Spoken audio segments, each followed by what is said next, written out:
Bienvenido a un nuevo contenido de Uninorte Co. No olvides suscribirte a nuestro canal.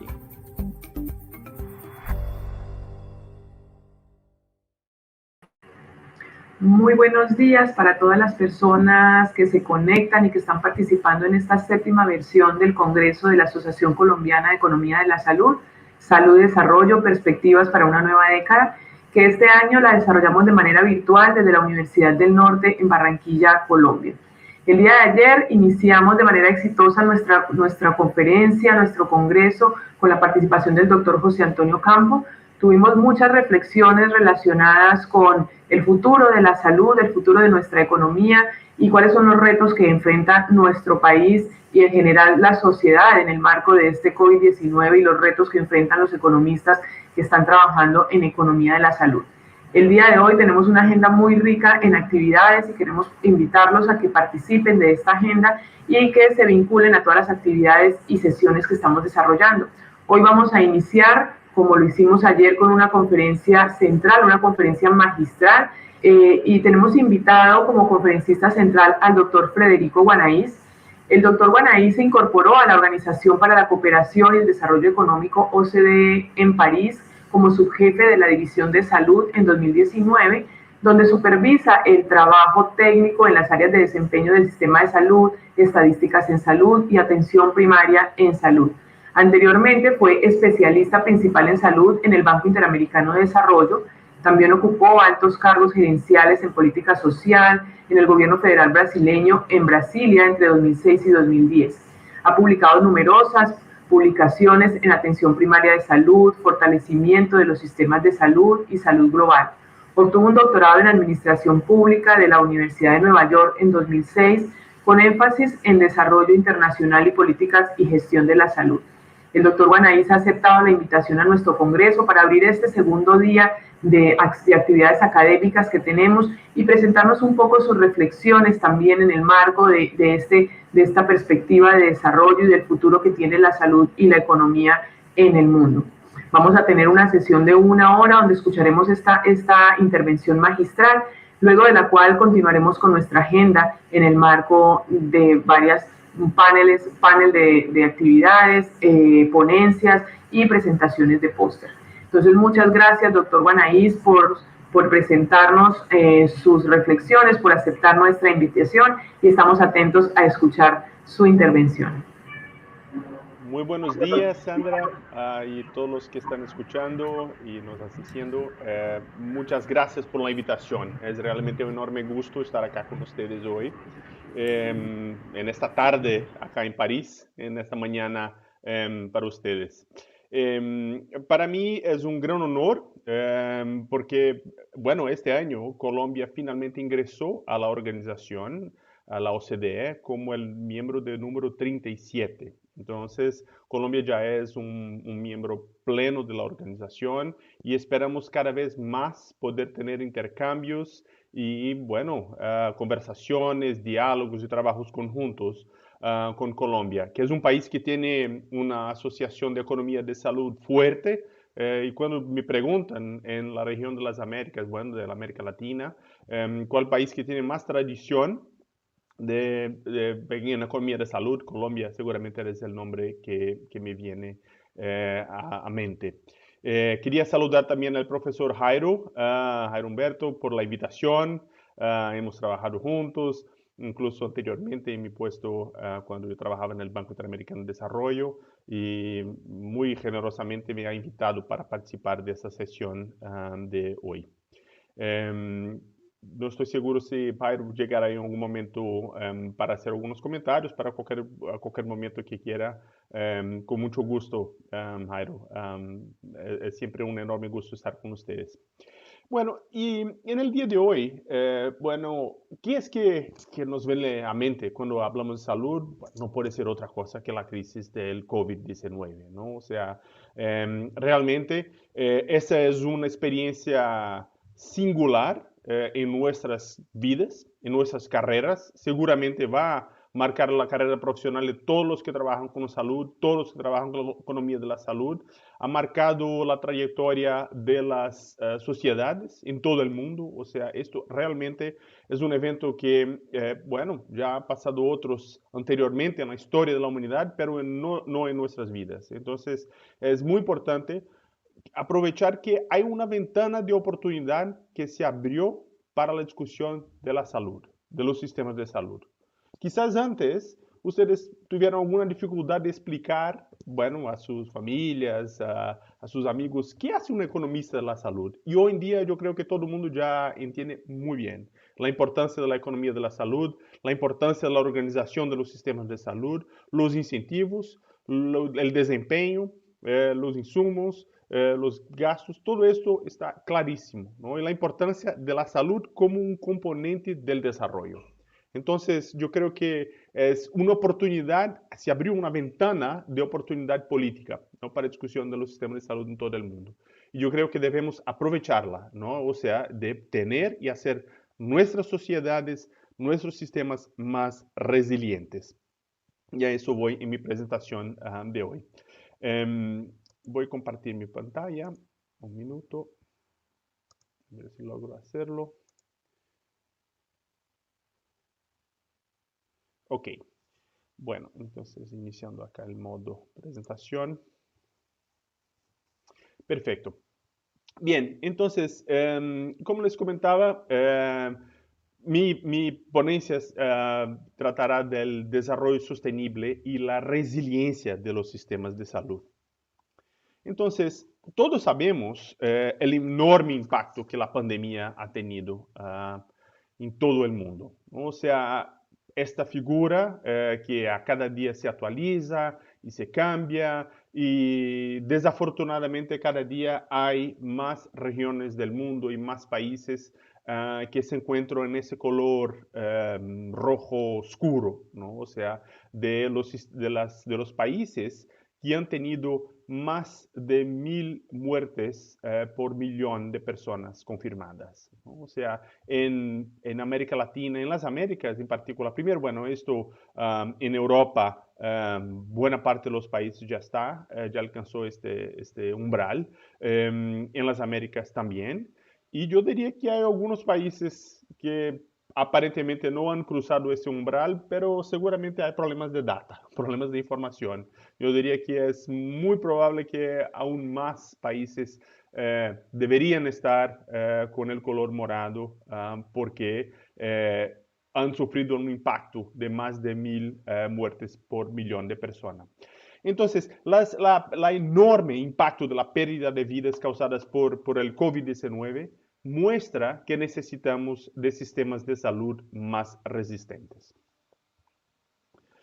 Ahora, antes de tratar de los temas del sistema de salud, yo quería hacer una mirada un poco más amplia, ¿no? Y, o sea, también mirar el impacto económico que ha tenido la crisis. Y en la OCDE nosotros decimos que la crisis eliminó en un mes 10 años de progreso en el mercado laboral. O sea, lo que costó, ahí tenemos una gráfica que desde 2009, perdón, o sea, fue la época de la crisis, ¿no? O sea, la grande crisis económica que tuvimos en aquella época. Entonces, la tasa de desempleo que poco a poco se redujo a lo largo de 10 años y de repente, en un mes, la tasa de desempleo regresó a niveles que tenía en octubre de 2009. La línea azul muestra el promedio de la OCDE, la línea con puntitos de Estados Unidos y la verde los países de la zona del euro. Es bueno que en Estados Unidos el impacto ha sido más fuerte en términos de la tasa de desempleo, pero el impacto ha sido fuerte en todas las partes, ¿no? O sea, se eliminó estas ganancias. Entonces, es importante ver esto, ¿no? De que en un mes un shock tan importante eliminó los progresos que fueron duramente conquistados a lo largo de 10 años. Claro que desde entonces ya ha habido alguna variación, esto está hasta septiembre, después la tasa de desempleo se redujo un poco, las economías europeas se reabrieron, pero ahora, bueno, con la segunda ola, estamos nuevamente en un proceso de aumento de la tasa de desempleo. Ahora, ni todos los países fueron afectados de la misma manera. Acá vemos, estos son datos que van hasta junio, entonces están un poco desactualizados, que algunos países fueron afectados de forma mucho más fuerte de otros entre los países miembros de la OCDE. Colombia, en particular, fue en esta serie que tenemos el país más afectado de todos, ¿no? Que llegó hasta el más de 20% de la tasa de desempleo en el mes de junio de 2020. Claro, si comparamos esto con el mes de enero, entonces los países iniciaron de puntos, las bolitas indican cuál era el estado en enero. Pero bueno, incluso en Colombia ven que la tasa de desempleo estaba alrededor de 10, saltó hasta más del 20% desde en el primer semestre de este año. Y eso es una cosa muy importante. Claro, los países fueron afectados de forma distinta, los países respondieron de forma distinta y los países, bueno, tuvieron en momentos diferentes el pico de la pandemia. Entonces, por ejemplo, en esta gráfica, que es una gráfica de junio de 2020, tenemos la República Checa como el país menos afectado en términos de la tasa de desempleo. En esta segunda ola, la República Checa ha sido uno de los países más afectados por la pandemia. Entonces, seguramente que los números van a ser muy, muy diferentes.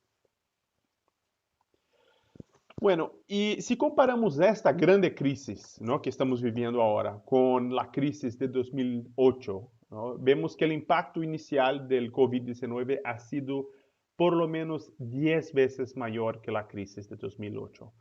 Estos son datos de empleo que vienen de nuestra publicación Employment Outlook, que fue publicada en 2020, que fue publicada hace algunos meses atrás, y que muestra una comparación del impacto del cambio en el total de horas trabajadas durante los 3 primeras meses de la crisis de COVID y la crisis de 2008. Entonces, vemos acá que en los 3 primeros meses después de la crisis global, sí hubo una contracción de la actividad económica, del empleo, que después continuó, y con la crisis del COVID, ese impacto fue brutal, abrupto y repentino. Entonces, en los 3 primeros meses de la crisis del COVID-19, las horas de trabajo perdidas en Australia, Canadá, Japón, Corea, Suecia y los Estados Unidos cayeron un 12.2%.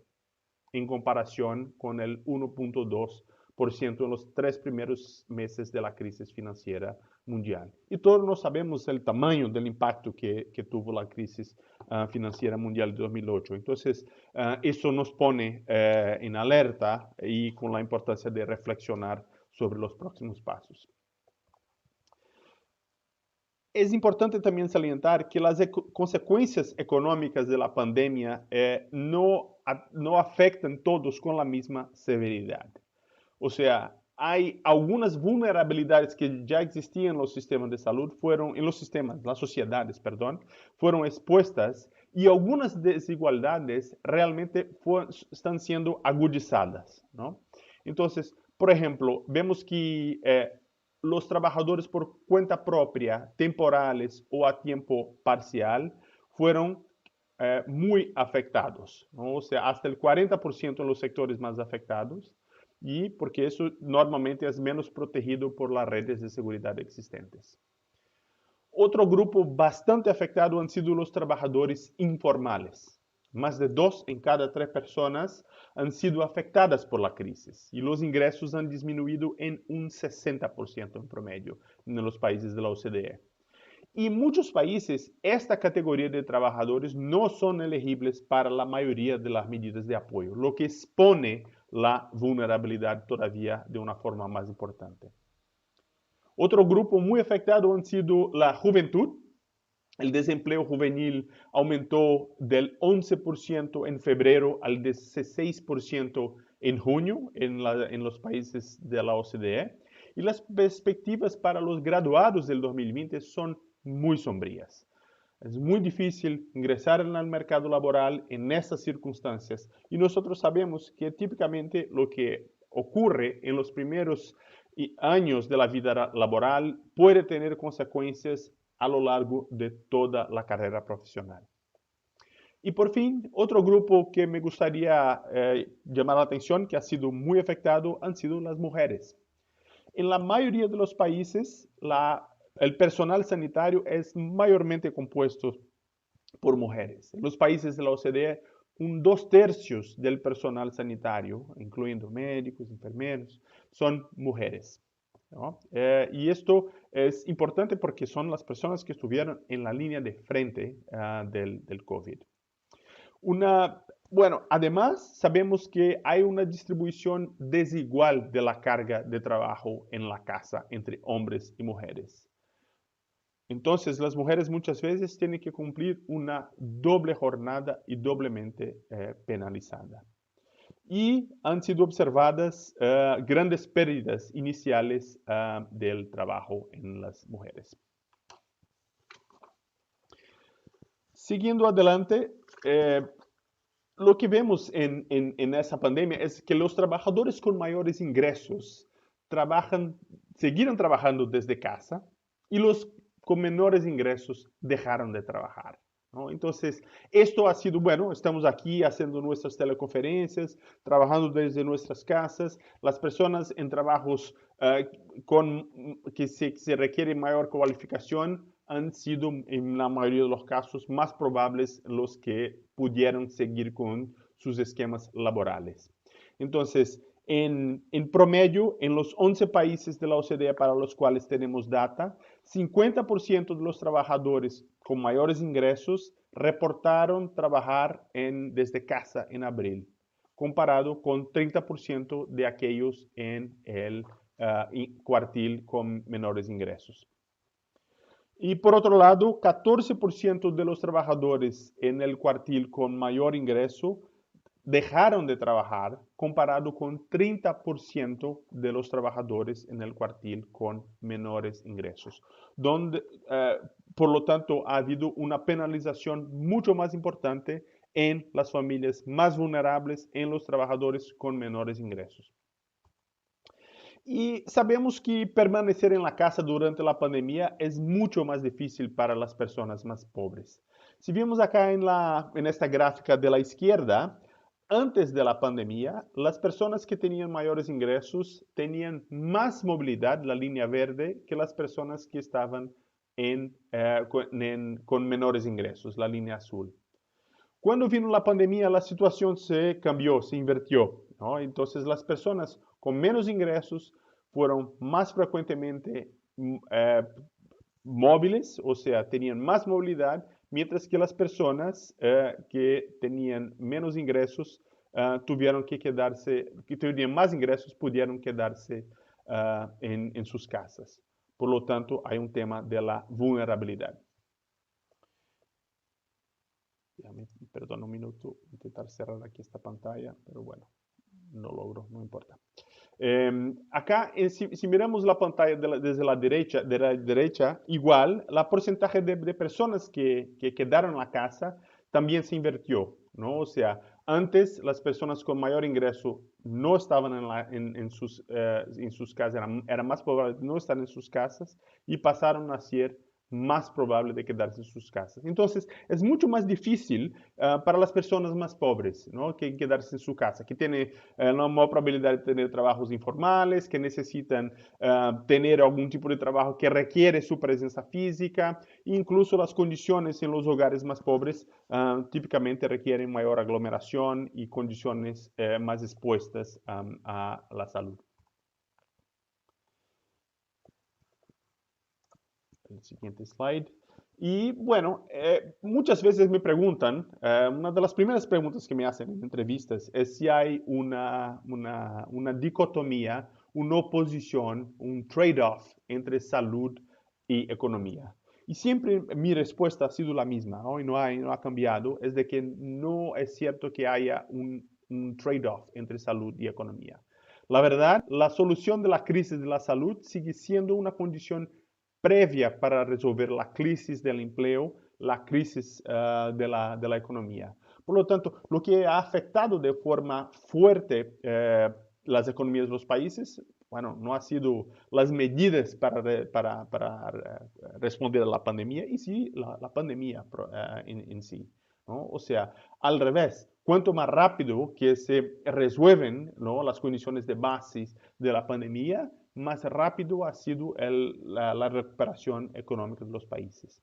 Entonces, ahora nosotros vemos que alrededor de la mitad de los trabajadores están empleados con trabajos que conllevan algún tipo de infección, ¿no? Entonces, esto hay una diferencia entre el perfil de las personas, por ejemplo, que requieren de una presencia y una distancia menor entre personas, y otros tipos de trabajo que no, bueno, que se pueden hacer más distancias. Entonces, lo que el resume, la conclusión de todo esto, es de que hasta que se disponga de una vacuna o un tratamiento eficaz, es importante que las intervenciones integrales de salud pública para mitigar la pandemia sean mantenidas, ¿no? Hoy en día ya hay mayor confianza en el teletrabajo cuando sea posible, pero ni todos los tipos de categorías profesionales logran o pueden hacer teletrabajo.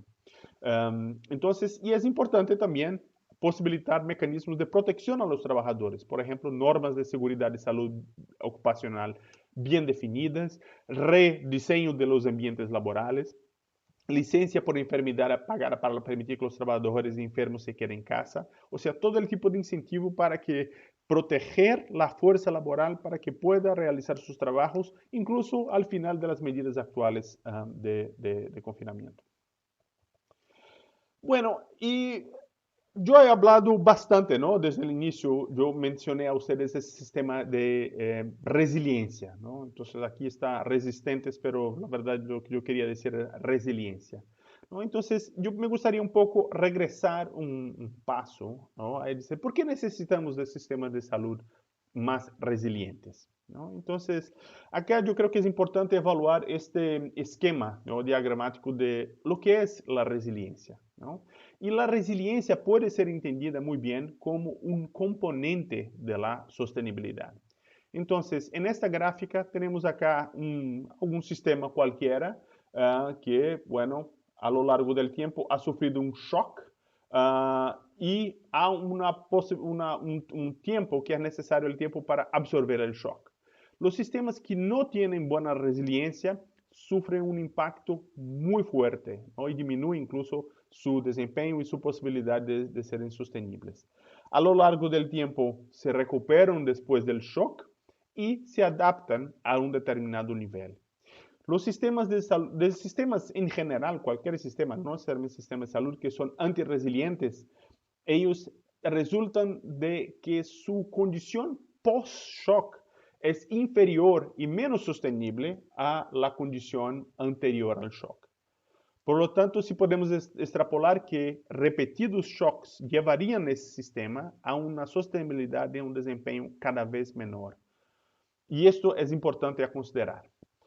Los sistemas resilientes, por otro lado, bueno, tienen esta fase de preparación. Son los sistemas que son capaces de prepararse ante un shock, absorber el shock manteniendo su funcionalidad, o sea, la reducción no es tan importante con los sistemas antirresilientes. Después recuperanse incorporando las lecciones del shock y las lecciones de la perturbación y continúan, adaptan-se para un desempeño que es un sistema incluso superior a lo que era anteriormente. Entonces, eso sería un esquema conceptual que indica que cómo la resiliencia es importante como un componente de la sostenibilidad. Ahora, todos sabemos que eso significa, bueno, tener más inversión. Y aquí yo creo que es el tema que me gustaría pasar un poco la discusión para más fuertemente en la parte de salud. O sea, nosotros hemos visto que el impacto de la pandemia ha sido fenomenal en las condiciones económicas de los países. Aún en los países con más desarrollo, en los países de la OCDE, nosotros hemos visto que el impacto ha sido muy importante. Entonces, claro, hay limitaciones presupuestales, sí sabemos. Ahora, el costo de no invertir en salud puede comprometer en largo plazo la misma sostenibilidad del progreso y el desarrollo económico de las sociedades. Entonces, yo creo que es importante, y por eso yo decía, con la ventana de oportunidad que está abierta acerca de los sistemas de salud. Es importante invertir más y gastar mejor en salud, ¿no? O sea, esos datos son de la publicación que vemos de Health at Glance, perdón, por alguna razón el slide cambia a todo el tiempo. Pero cuando vemos acá una comparación del gasto en salud por esquemas gubernamentales en los países de América Latina y Caribe en la OCDE, ¿no? Nosotros vemos que aquí entre 2010 y 2017, el cambio en la porcentaje de gastos gubernamentales en salud ha sido casi nada en los países de América Latina y Caribe, en los 33 países de América Latina y Caribe. Por otro lado, en la OCDE ha sido un cambio muy importante, desde un poco más de 15% hasta el 24% en los países de la OCDE. Perdón, hay algún bug que está a todo momento cambiando automáticamente el slide. Pero lo que yo quería decir básicamente es de que hay una importante diferencia en el nivel de gasto gubernamental que en América Latina y Caribe es más bajo que en los países de la OCDE y en que en los últimos años esa diferencia solo ha empeorado. Igual en los temas de gasto de bolsillo, ¿no? En los temas de gasto de bolsillo vemos que en los países de la OCDE el gasto de bolsillo es mucho menor que en los países de América Latina y Caribe. Ahí no ha habido un cambio significativo ni en uno ni en otro. Sin embargo, vemos que es mucho más importante el gasto de bolsillo de las familias en los países de América Latina y Caribe comparado con la OCDE. Por lo tanto, hay una diferencia muy importante en el nivel de gastos en salud entre América Latina y Caribe y los países de la OCDE. En general, en promedio, los países de América Latina y Caribe gastan 4 veces menos que los países de la OCDE. Y eso es una cosa muy importante. O sea, eso es la diferencia de cómo los países recibieron esta crisis en esta pandemia. Claro que igualmente importante, junto con gastar más, es gastar mejor, ¿no? En nuestra publicación del panorama de la salud que publicamos en junio, nosotros mostramos que los sistemas de salud en América Latina y Caribe gastan mal. Y hay muy importante con este movimiento para gastar más, también con un movimiento para gastar mejor, para obtener mejores resultados en salud. En ese siguiente slide yo quería comentar que no solamente es importante pensar, bueno, cuáles son los tipos de inversiones que son necesarias para hacer con que los sistemas de salud sean más resilientes. En primer punto que yo quería llamar la atención es de que la resiliencia es importante incluir también las poblaciones, ¿no? Los sistemas de salud más resilientes, capaces de absorber choques, son aquellos que las poblaciones son saludables, son sanas desde el inicio. Entonces acá vemos, por ejemplo, las tasas de sobrepeso, incluida la obesidad entre los adultos por sexo entre los países de la OCDE. Desafortunadamente no tengo los datos de Colombia en esta base. Sin embargo, nosotros vemos que los dos países que son el número 1 y el número 2 en términos de tasa de obesidad y sobrepeso son Chile y México, justamente los dos países en la región de América Latina y Caribe. Y eso es importante porque, por ejemplo, nosotros sabemos muy bien que uno de los factores de riesgo para casos severos y muertes por el COVID-19 es justamente la obesidad o la presencia de enfermedades crónicas. Además de la edad, ¿no? Los adultos mayores son más probables de tener casos graves de COVID. Entonces, acá es muy importante necesidad de inversión en la prevención, en tener poblaciones sanas, y nosotros vemos que América Latina y Caribe no está yendo en ese camino. En un segundo punto, es importante, claro, tener la capacidad de respuesta para atender a los picos de demanda.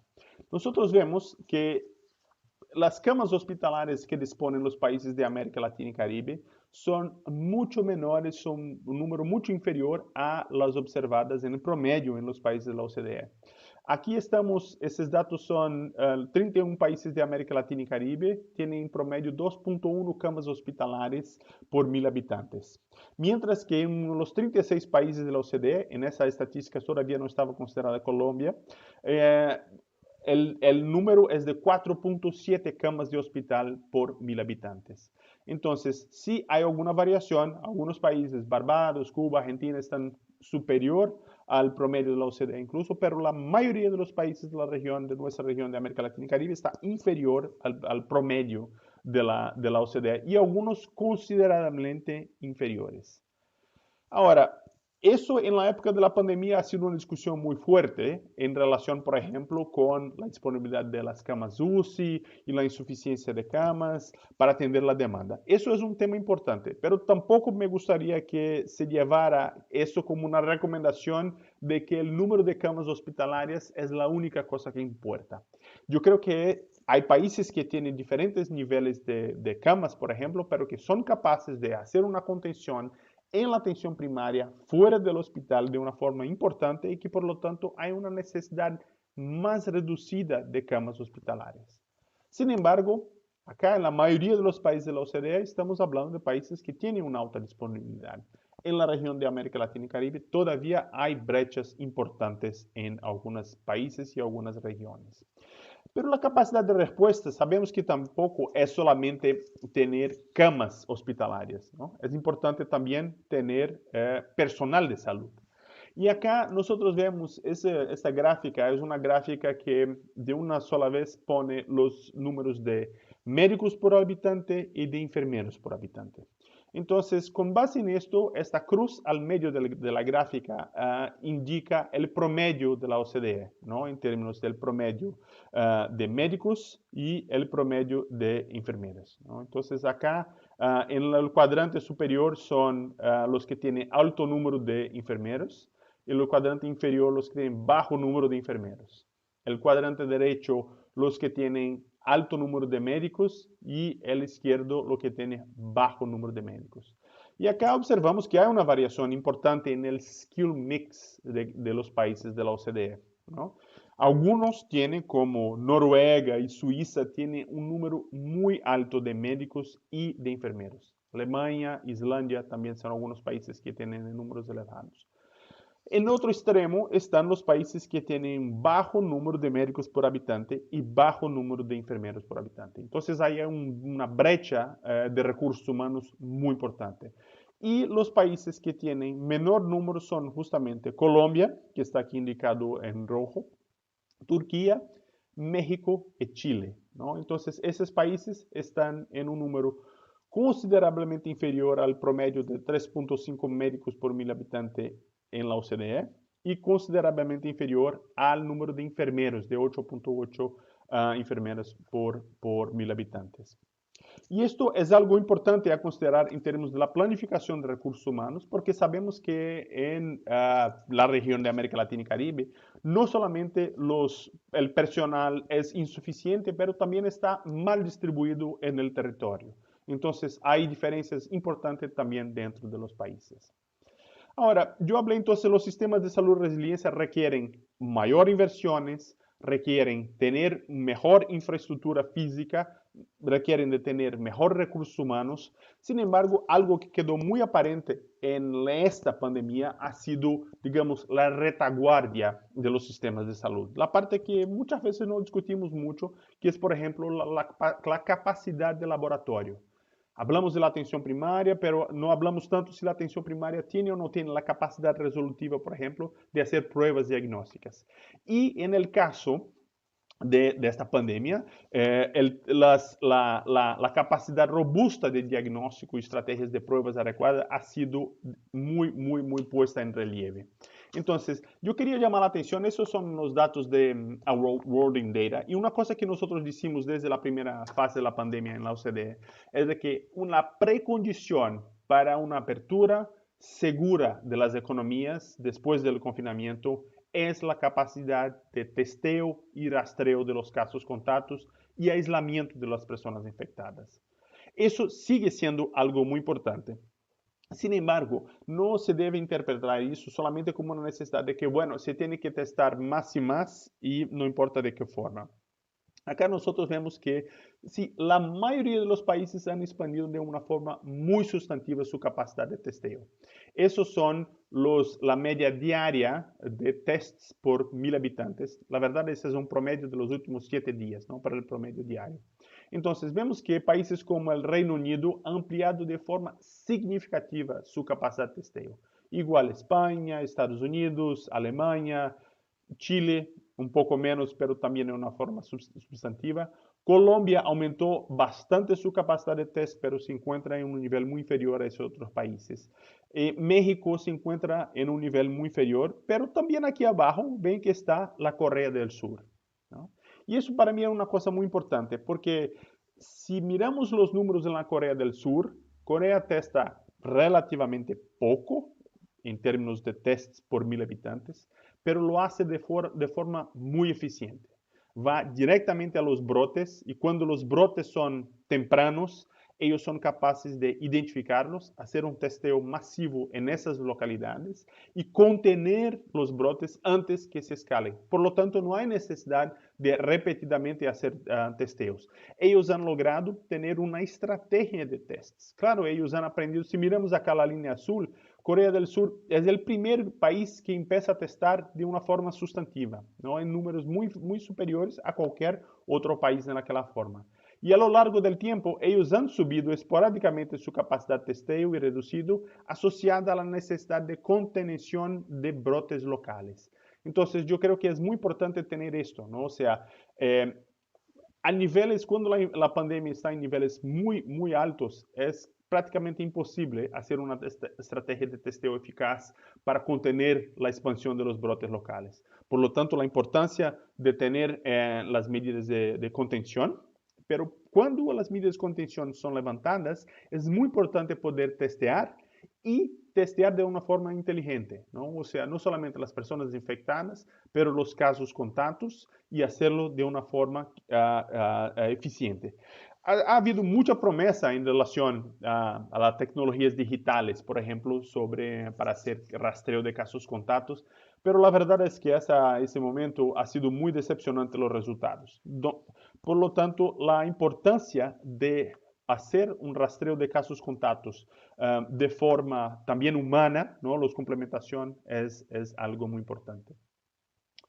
Ahora, otra cosa que yo comenté cuando decía la definición de los sistemas de salud resilientes es la importancia de mantener el cuidado para todos los demás, ¿no? Y algo que observamos en Europa de una forma muy sustantiva ha sido una reducción del volumen de consultas de atención primaria durante la primera ola de la pandemia, llegando hasta el 50% menos en Bélgica, ¿no? Entonces, es interesante que cuando nosotros vemos los datos de financiamiento de la atención primaria en muchos países, bueno, los países que financian la atención primaria con base en fee for service, el montante que ha sido direccionado a la atención primaria ha bajado de una forma sustantiva. En otros países como Inglaterra, por ejemplo, que funciona de forma capitada, es como si el montante es fijo, porque es per cápita, pero el número de consultas ha disminuido. Entonces es como si el precio por consulta hubiera aumentado de una forma significativa. Pero no es cierto, es solamente un inflator implícito. Sin embargo, esta reducción importante, llegando a 50% en Bélgica, 30% en Bavaria, en la Alemania, 30% en Inglaterra, 25% en Francia y 11% en Noruega, indica que la atención primaria está dejando de cumplir un rol súper importante en la pandemia, que pudiera haber sido, si estuviera equipada adecuadamente, para manejar los casos sencillos, evitar hospitalizaciones, evitar incluso con oxigenoterapia o con monitoreo de los niveles de oxígeno, pero todo esto requiere de recursos que normalmente la atención primaria no dispone en la mayoría de los países. Y otra cosa que es muy importante es de que imaginar de que todas esas personas que están dejando de recibir consultas de tamizaje, por ejemplo, van a tener necesidades no satisfechas que van a refletir en el desempeño de los sistemas de salud en los próximos años. Se ha estimado que en la Inglaterra el número de cáncer en el próximo año va a subir un 20% de muertes por cáncer por falta de detección precoz temprana de los casos. Y esto ha sido, por ejemplo, en Francia, el número de diagnósticos de cáncer disminuyó el 35% entre el 35 y 50% en abril de 2020 comparado al abril de 2019. En los Países Bajos, en Holanda, la misma cosa. El diagnóstico de cáncer disminuyó 26% en abril de 2020 comparado con enero de 2020. ¿Será que, bueno, hubo una reducción tan importante en la prevalencia de cáncer? No creo. Estos son cánceres que se están dejando de diagnosticar y que van a representar un pasivo a los sistemas de salud en los próximos años. Entonces, eso es importante de cómo la atención primaria puede ser fortalecida para mantener la continuidad del cuidado para los que necesitan y también para tener incluso un rol más importante en el rastreo de casos contactos, en el testeo, en el manejo de los casos más sensibles de la COVID. Y bueno, ya estoy casi llegando al final de mi presentación, pero me gustaría también tener una otra reflexión acerca de ambientes, ¿no? Sistemas de salud más resilientes también se implican estar en un ambiente que sea más resiliente. Eso es, bueno, yo creo que ustedes quizás ya vieron algunos de esos datos. Estos son datos de polución atmosférica. Yo descargué esos datos de la Agencia Espacial Europea. Uno puede descargar esos datos para, bueno, muchas partes del mundo, semana por semana. Entonces, esos datos indican cómo eran los niveles de polución atmosférica en enero de 2020. Vemos acá una mancha muy importante, por ejemplo, en el norte de Italia, acá en Alemania, en otras grandes capitales europeas.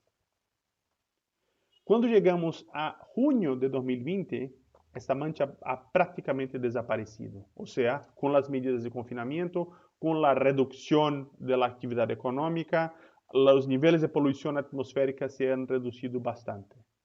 Después, en septiembre, cuando las economías europeas se abrieron, los niveles de polución continuaron a crecer más rápidamente acá en Alemania, por ejemplo, pero por toda Europa se observó niveles de crecimiento de la actividad económica y por lo tanto de mayor polución atmosférica. Entonces, cuando yo pienso en la resiliencia será que regresar a lo que estábamos antes, o sea, simplemente pensar en reconstruir los sistemas de salud de los niveles que estaban antes, invertir en el mismo modelo o pensar en modelos diferentes que sean más sostenibles. Acá en la OCDE estamos hablando de eso, ¿no? De las perspectivas de reconstrucción, las perspectivas de desarrollo, de reabertura para que sean sociedades más inclusivas, más verdes, más sanas y más resilientes. Y yo creo que eso es una cosa que debemos pensar en términos de cuáles son los tipos de inversiones que se hacen en ese momento en dirección a las sociedades que vamos al futuro. Porque simplemente, si nada fuera hecho ahora, la probabilidad de que otra pandemia tenga los mismos impactos es exactamente la misma que teníamos hace un año. O sea, nosotros decimos, ese es un evento de una vez a cada 100 años, ¿significa que llevará otros 100 años para que ocurra otra pandemia? No, la probabilidad no es así. Al revés, ¿no? Con el cambio climático, la probabilidad de que hay el intercambio de vectores, la destrucción de ambientes naturales, ha sido de tal manera de que la probabilidad de que estos grandes nuevos vectores de enfermedades, sean otros tipos de virus, sea una bacteria que sea resistente a los antibióticos, por ejemplo, que se repitan de forma más frecuente. Entonces, hay una ventana de política que se ha abierto y ahora corresponde a nosotros, ¿no? Y también principalmente a ustedes los economistas de la salud, de proponer cómo las inversiones pueden ser hechas de una forma a hacer los sistemas de salud más resilientes. Quería llamar la atención para 3 publicaciones bueno, una que ya hemos lanzado este año, que es el Panorama de la Salud Latinoamérica y el Caribe 2020. Fue una copublicación de la OCDE con el Banco Mundial, la primera edición que hicimos del Panorama de la Salud para la región de América Latina y Caribe. Entonces aquí está disponible en este link, oe.cd/hag-alc, ¿no? -ALC. Y esta publicación ya está disponible, datos en su mayoría recolectados antes de la pandemia. Ahora no se puede ver acá porque hay una cosita aquí a la frente, pero sí, aquí está mejor. El día 19 de noviembre, o sea, mañana, vamos a lanzar esta publicación que es el Health at a Glance, o sea, Panorama de la Salud Europa 2020. Entonces, mañana estén ahí conectados, podrán descargar esta publicación, podrán mirar los datos, vamos a estar ahí en la prensa diseminando estas informaciones. Y en la otra semana estaremos publicando la publicación Health at a Glance Asia Pacific 2020, el día 27 de noviembre. Entonces, estas son las publicaciones regionales que son un compendio de estadísticas que tiene todas las estadísticas de los países de cada una de las regiones y es una publicación de referencia muy importante con las estadísticas de la OCDE. Normalmente sale como un libro, ¿no? Esa aquí es la publicación de 2019, pero ustedes pueden descargar los PDFs a partir de, bueno, ya pueden la descarga de la América Latina, mañana el de Europa y la otra semana el de Asia Pacific. Son publicaciones que se hacen a cada 2 años. Y finalmente, llamo la atención también de que desde el inicio de la pandemia, la OCDE ha creado un hub con todas sus áreas de trabajo dedicados a análisis sobre temas de políticas públicas relativos a la pandemia, ¿no? Entonces, es el hub global de la OCDE para el combate al coronavirus, ¿no? Y contribuir a mejorar las sociedades. Entonces, hay policy briefs en todas las áreas. Hay muchos que hemos publicado en salud, sobre testeos, sobre vacunas, sobre medidas de contención y mitigación, sobre el impacto en las mujeres, en los niños, en la educación, en el turismo. Incluso el turismo es una de las publicaciones que ha sido más descargada porque ha sido una economía que ha sido devastada durante esta época de la pandemia. Y acá me quedo, dejo mis contactos, mi correo, mi Twitter, el Twitter de la División de Salud también. Si ustedes quieren ya mañana tener más informaciones acerca del panorama de la salud Europa, estaremos tuitando muchas de las informaciones que salirán ahí. Pueden también mirar a nuestro website. Bueno, yo me quedo acá. Muchas gracias. No sé si tendrán interés en hacer alguna pregunta.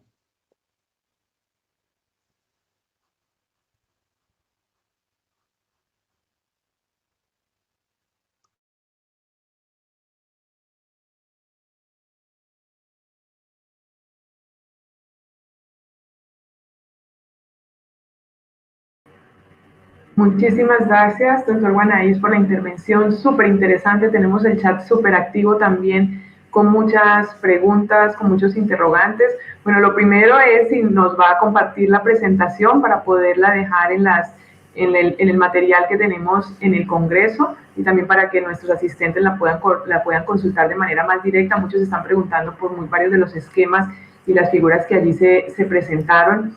Y tenemos algunas preguntas en el chat que quizás quiero aprovechar estos minutos que tenemos con usted para poder tener algunas respuestas a nuestros asistentes.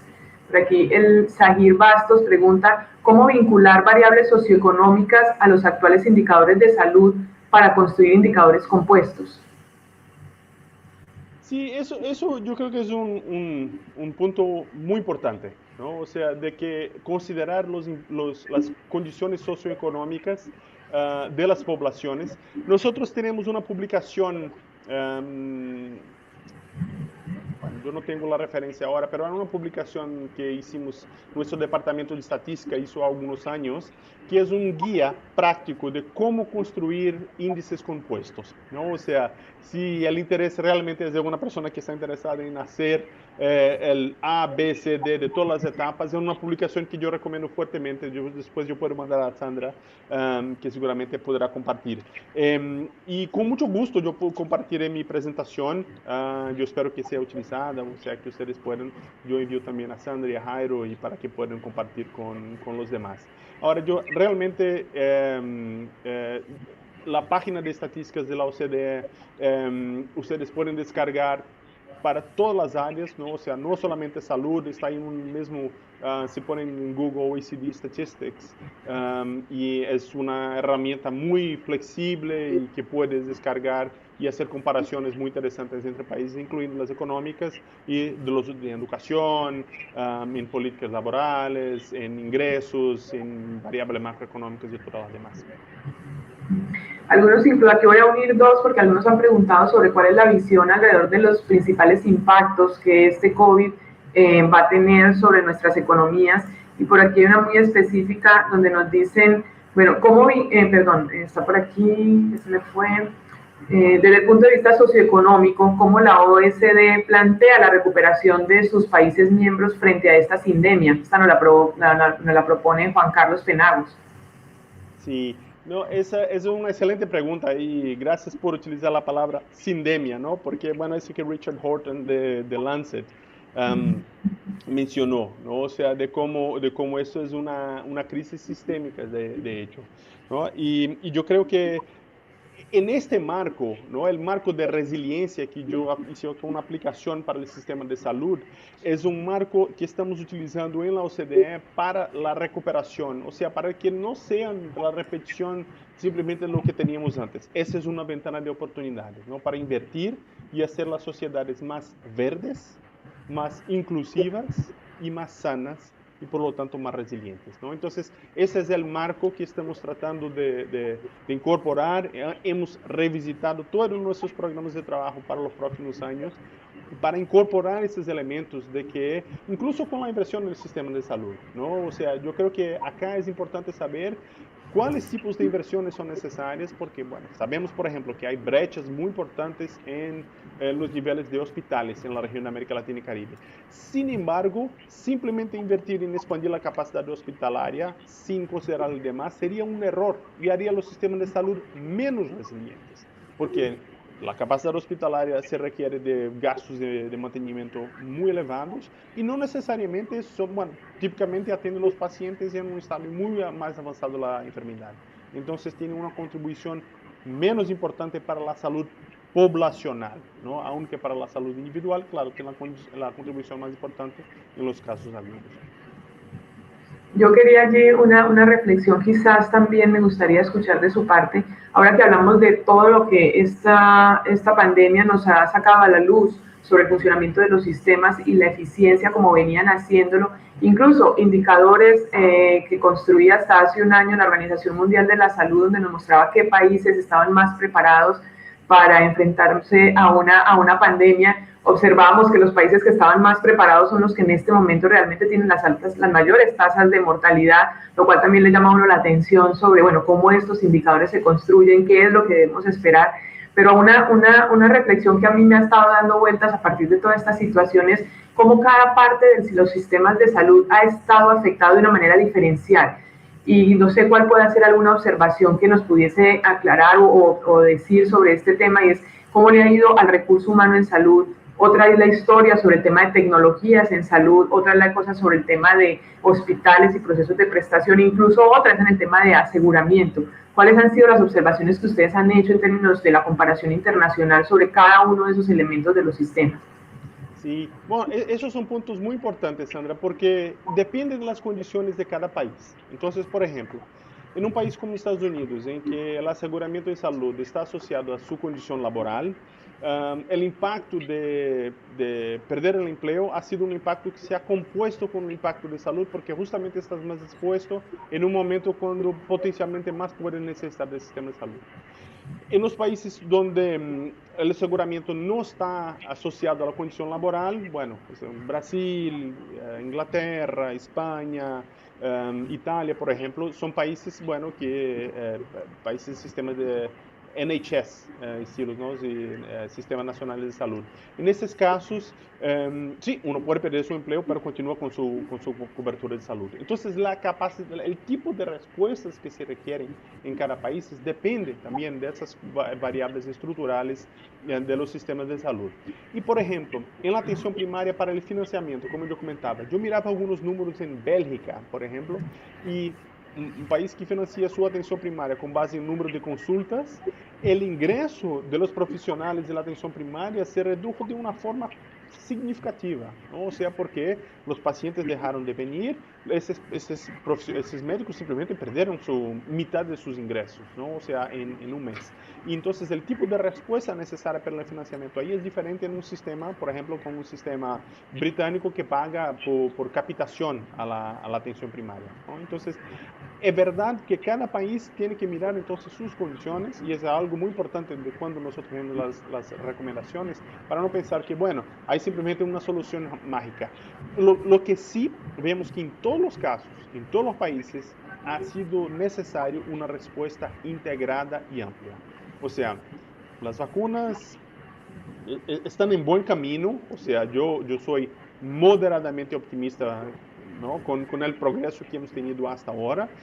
Sin embargo, va a llevar tiempo todavía y no podemos bajar la guardia, ¿no? Y no hay ninguna sola medida. Hablé de tests, pero no es solamente tests, ¿no? Están las medidas de distanciación social, están las mascarillas, están la respuesta, ¿no? del rastreo de contactos, están la responsabilidad individual, está el fortalecimiento de la infraestructura de salud, o sea, ese tipo de abordaje integral sigue siendo necesario y o sea, incluso acá en Europa, en la primera ola, bueno, golpeó de una forma mucho más dura algunos países, ¿no? El países del este europeo, básicamente, casi no tuvieron casos y ahora están siendo golpeados de una forma muy, muy fuerte.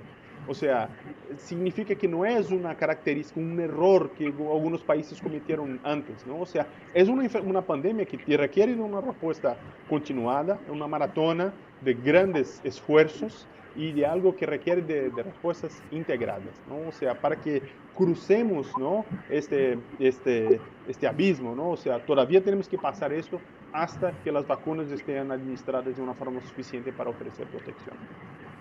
No sé si ya estemos a tiempo para ello, pero por aquí Lina Marcela Moyano nos pone en el chat si considera que tenemos lecciones aprendidas que deje la pandemia para los sistemas de salud en América Latina. Muchas lecciones. Yo creo que, claro, estamos construyendo esas lecciones todavía, pero si yo tuviera que decir una muy importante, sería el rol que la atención primaria pudiera haber jugado de una forma más fuerte. Y no es simplemente decir, bueno, la atención primaria se equivocó, etc. Bueno, para que pueda desempeñar la atención primaria necesita tener soporte, ¿no? O sea, muchos países que tienen en Colombia una tradición un poco más heterogénea. Algunas áreas tienen mejor atención primaria, otros menos. Pero o incluso otros países que tienen una tradición fuerte de atención primaria, esa no fue la conversación. La conversación fue las camas UCI, los ventiladores, estábamos todos pensando ahí y no mirando tanto cómo es que la atención primaria puede jugar un rol, ¿no? O sea, para proveer continuidad a sus pacientes, manejar los casos en la medida del posible, pero para eso necesita tener mascarillas, equipamientos de protección individual, acceso a tests, acceso al registro de quién son sus pacientes vulnerables, ¿no? Y eso es algo que siempre, casi un mantra que yo digo, de tener información. Poder estructurar mejor la respuesta con base en información. Si yo sé quién son mis pacientes vulnerables, yo sé que los que tienen condiciones preexistentes, yo puedo trabajar de una forma más efectiva con ellos y minimizar los casos graves del COVID. Pero la verdad es que tenemos muy poca información. Si yo sé cuál es el estado de mi capacidad instalada, mis tasas de ocupación en hospitales de los diferentes niveles, las diferentes regiones, yo puedo hacer un manejo. Pero hemos estado muy rezagados en términos de los sistemas de información, de lo que es importante para los pacientes. Entonces, por fin, yo quería comentar que una cosa que estamos trabajando que me da mucho ánimo en la OCDE es de preparar una gran encuesta de atención primaria que se llamará PARIS, ¿no? Que es Patient Reported Indicator Survey. PARIS va a ser el PISA de la atención primaria, ¿no? El PISA, ustedes conocen la prueba de educación de la OCDE, o sea, de que, bueno, cuál es el desempeño, no en términos de enseñanza, pero de aprendizaje. Acá queremos saber la misma cosa, no en términos de los cuidados, pero de la salud de las personas. Perfecto. Excelente, doctor Federico. De verdad, todas las reflexiones súper interesantes. El chat está muy activo, dando las gracias también por su intervención. Queremos aprovechar para invitarlo a que se una al panel con el que continuamos, donde seguiremos hablando de estos temas. Por ahí también Jairo Humberto le está mandando el mensajito que ojalá pueda estar con nosotros durante el panel. Muchísimas gracias, doctor Guanais, por sus importantes reflexiones, que de verdad se convierten en un excelente abrebocas para este segundo día de nuestro Congreso, en el que queremos seguir reflexionando sobre salud, desarrollo, sobre perspectivas para una nueva década. Invitamos a quienes se encuentran conectados a que se vinculen también a nuestro Congreso, revisen las redes que nos compartió el doctor Guanais, que realmente se convierte en una fuente de información súper importante en esta coyuntura y sobre todo para irnos enterando de cómo avanzamos también en Colombia dentro de este reto que ahora nos hace, pues se nos convierte en ser parte de la OCDE. Muchísimas gracias por su intervención, doctor Guanais. Muchas gracias, Sandra. Desafortunadamente no puedo quedarme. Bueno, acá en París ya son las 3 de la tarde, tengo otras reuniones, pero ha sido un gran gusto, un gran placer estar con ustedes hoy. Que tengan un buen día, buenos trabajos hoy. Muchísimas gracias. Bueno, vamos a continuar con nuestra agenda y vamos a invitar a quienes se encuentran conectados y quieren tener el certificado de asistencia. Allí al inicio del chat se encuentra el formulario de asistencia que se ha compartido para que quienes participen en el 70% de nuestra programación de la semana de este congreso pues puedan tener acceso a un certificado de asistencia. Dando continuidad a nuestra agenda académica, vamos a iniciar con lo que es el segundo panel de nuestro congreso, el cual se denomina Salud, Bienestar y Crecimiento Económico. Este panel va a contar con la participación de 3 conferencistas, quienes tendrán un espacio de 20 minutos para presentar sus reflexiones. El panel va a estar coordinado por el doctor Jaime Ramírez, quien, finalizadas las presentaciones, guiará una sesión de preguntas para los panelistas. El doctor Jaime Ramírez es PhD en Economía y Gestión de Salud, profesor asociado y director de posgrado del Instituto de Salud Pública de la Pontificia Universidad Javeriana. Sus áreas de interés son los modelos de regulación del sector salud, economía de la salud, aseguramiento, gestión en salud y economía institucional. Ha aceptado como un miembro honorario de ACOES coordinar este panel muy interesante que esperamos que coincida o que dé continuidad a la discusión que ya el doctor Guanais nos ha presentado. Bienvenido, profesor Jaime Ramírez. Bueno, muchas gracias, Sandra. En principio, el alcance del panel está definido por su título, Salud, Bienestar y Crecimiento Económico. Quiero hacer 2 menciones antes de presentar a nuestros panelistas. En primer lugar, una mención muy particular a Selma Muskin, quien en 1962 escribió un texto que contribuye a la formación de la economía de la salud, denominado La salud como inversión, y plantea que el objeto de la economía de la salud es el estudio sistemático de las formas como la salud contribuye al desarrollo económico y de las formas como el desarrollo económico contribuyen a la salud de las poblaciones.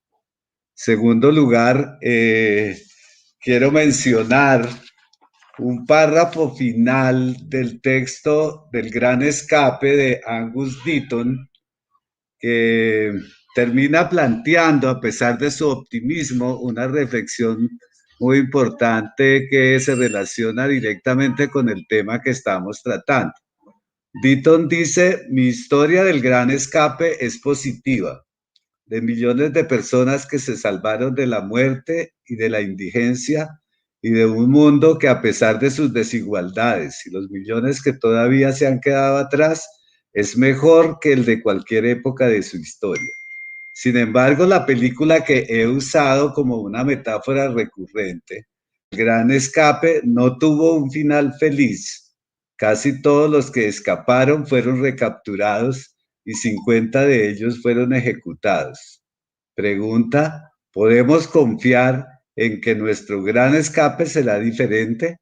Probable no, pero es razonable tener alguna esperanza.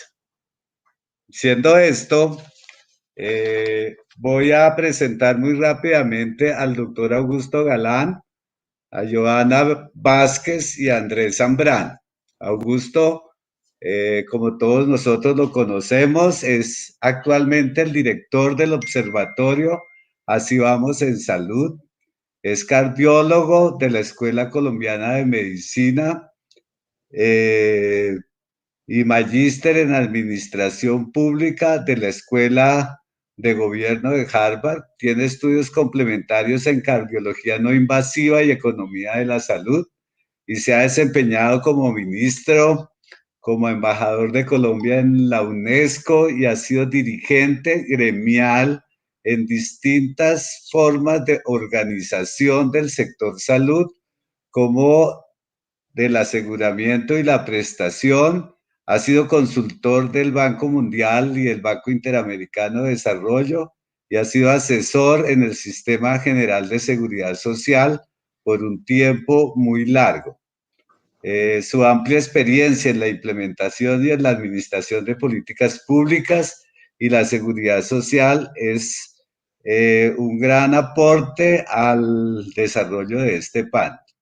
La profesora Johanna Vázquez es profesora de la Universidad Nacional de Colombia de la sede de Medellín, es profesora asociada del Departamento de Economía, decana de la Facultad de Ciencias Humanas y Económicas de la Universidad Nacional de la sede en Medellín, es economista de la Universidad de Antioquia, magíster en Economía de la Salud del Centro de Investigaciones y Docencia Económica CIDE de México y doctora en Ingeniería Industrial y Organizaciones de la Facultad de Minas de la Universidad Nacional de Colombia.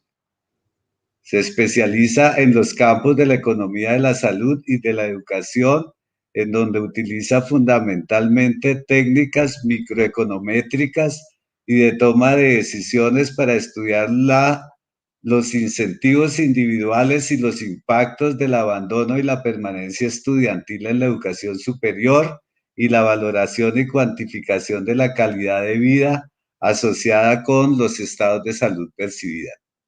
El doctor Andrés Zambrano es profesor asociado y coordinador de macroeconomía de la Facultad de Economía de la Universidad de los Andes. Es economista de la Universidad del Rosario y doctor en economía de la Universidad de California, Los Ángeles. Ha publicado en revistas internacionales sobre las relaciones de los hogares frente a los choques, las consecuencias de estas reacciones y políticas públicas para aliviar los efectos de estos choques. Actualmente se encuentra trabajando en el efecto de la reputación de los gobernantes sobre el recaudo tributario y el impacto de la pandemia sobre el desempeño económico en Latinoamérica.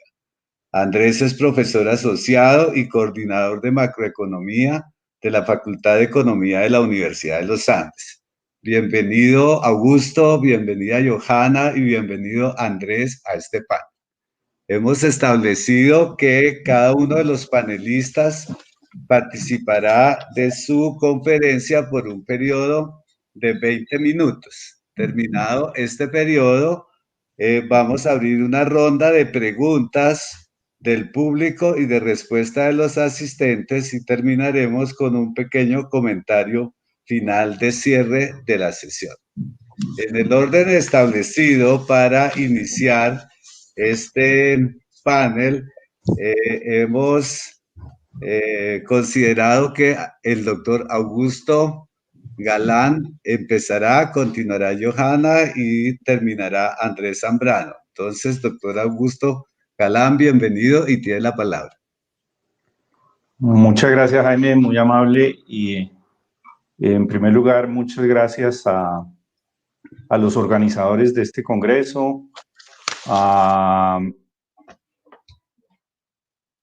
ahora no me sale la presentación. Ya.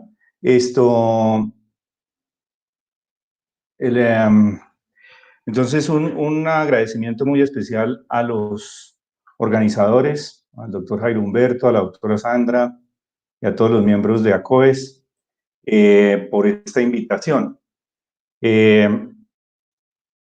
Hoy yo quiero hacerles una presentación desde la perspectiva, en estos próximos 15-20 minutos, desde la perspectiva que estamos mirando en Así Vamos en Salud el tema de la salud, de la pandemia y del crecimiento económico. Es inevitable, obviamente, y en este momento sin duda hay que hacerlo, hablar de la pandemia y en este tema que nos está impactando de la manera como todos ya conocemos. Yo quisiera empezar por presentarles a ustedes, digamos, como un estado previo, de manera general, de cómo se encontraba el sistema de salud colombiano antes de la pandemia. Y aquí hay tres resúmenes de tres índices distintos publicados en el último año. El primero lo mencionó tangencialmente la doctora Sandra hace un rato. Tiene que ver con la evaluación que hizo la Universidad Johns Hopkins sobre las fortalezas o las capacidades de los sistemas de salud de 195 países para enfrentar situaciones como las que estamos viviendo. Y aquí ustedes ven el resultado que tiene Colombia. Colombia tiene en este índice 44 de puntaje. Está por encima de la media y como lo vemos está por encima de la media en las dimensiones que revisó ese índice. Pero se encuentra en el estado, en un nivel intermedio dentro de los 195 países. Algo semejante ocurre con este segundo índice publicado recientemente por la Universidad del Estado de Washington y por el Instituto de Métricas de la Universidad del Estado de Washington, que tiene que ver con la cobertura efectiva en salud a partir del análisis realizado del estudio de carga de enfermedad a nivel mundial.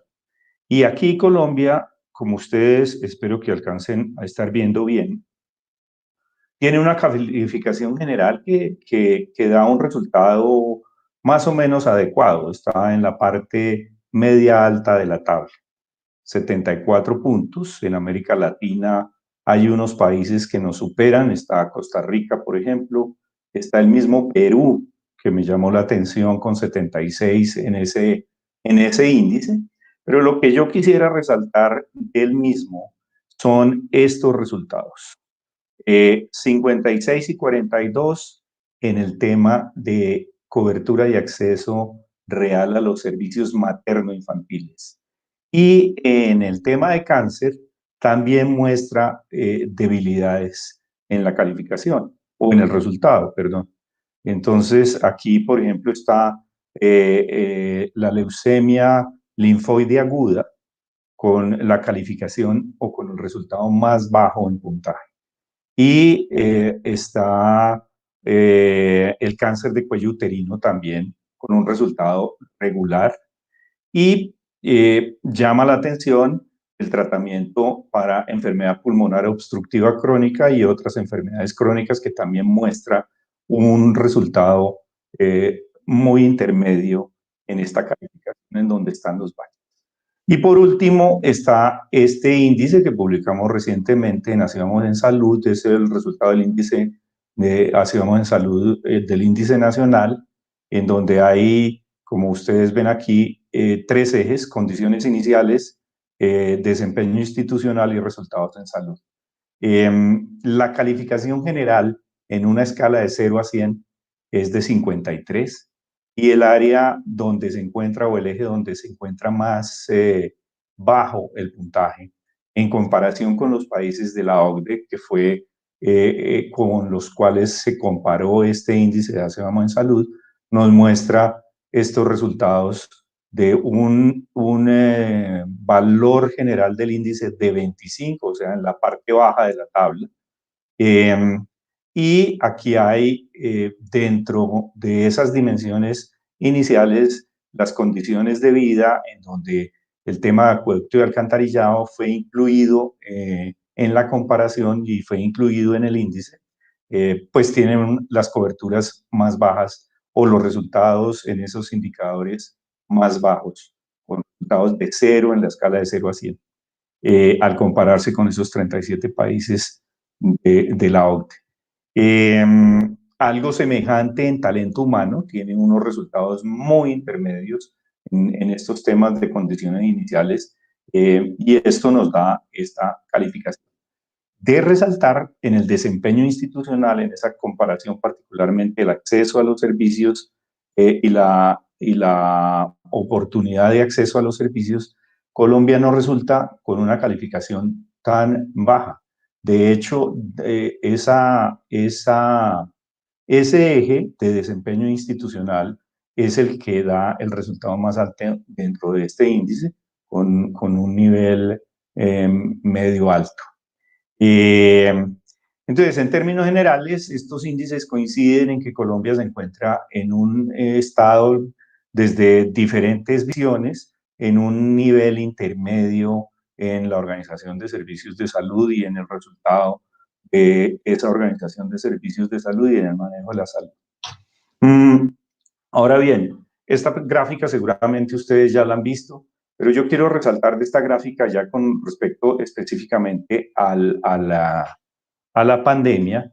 Quiero llamar la atención sobre estos porcentajes. Esto está actualizado a la fecha de ayer. Ustedes ven que en casos acumulados las Américas tienen el 43%, pero en la tasa de mortalidad por 100.000 habitantes, las Américas tienen el 52% de los casos, de la mortalidad acumulada. Y entre las Américas y Europa tienen más del 70%, casi el 80% de las fatalidades. Y llama la atención el contraste con los países del oeste Pacífico, China, Singapur, Corea del Sur, Japón, Australia, Nueva Zelanda, etcétera, que tienen el 1% de la mortalidad acumulada. En el caso de América Latina tiene el 60% de los fallecimientos por COVID, que posiblemente va a terminar a final del año siendo una de las primeras 10 causas de mortalidad durante el 2020 en el mundo. Entonces, no es un tema menor, es un tema muy significativo y algo debemos estar haciendo o dejando de hacer más bien para obtener o para que estos resultados se estén dando. Seguramente esto está muy mediado por Brasil y por México en el caso de América Latina y obviamente por Estados Unidos y esos otros dos países que ya mencioné en el caso de las Américas.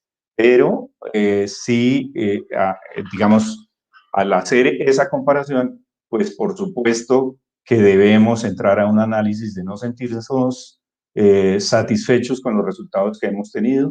Colombia tiene, como todos sabemos, 33.000, 34.000 fallecidos a este momento.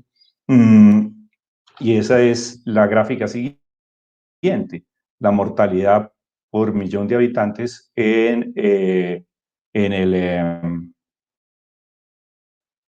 los países de América Latina. Y ustedes pueden ver a Colombia en rojo, cómo va progresivamente en un incremento. Llama la atención en esta gráfica la situación de Argentina, que venía paralela a Colombia, pero muy por debajo, y en el último mes ha tenido una aceleración de su situación de la pandemia y del impacto de la pandemia, con estos resultados que ya estamos viendo en esta gráfica. Y Perú, que mantiene la tasa de mortalidad más alta a nivel mundial, y obviamente en América Latina también. Entonces, Colombia también en estas gráficas en la mitad de la tabla, en un resultado intermedio que no nos puede llevar a un escenario de, ¿cómo decirlo?, de autosatisfacción o de tranquilidad, por llamarlo de alguna manera, sino que tenemos que reflexionar sobre si estas circunstancias hubiéramos podido manejarla de mejor manera. Y deberíamos haber estado o deberemos estar mucho mejor preparados para futuras ocasiones. Dicho esto, pues las capacidades del sistema de salud, pues todos las conocemos y quiero pasar muy rápido sobre este punto. Pues de manera afortunada no tenemos la segmentación que teníamos hace 25 años. Ha habido un desarrollo significativo en recursos humanos, tecnológicos y de infraestructura.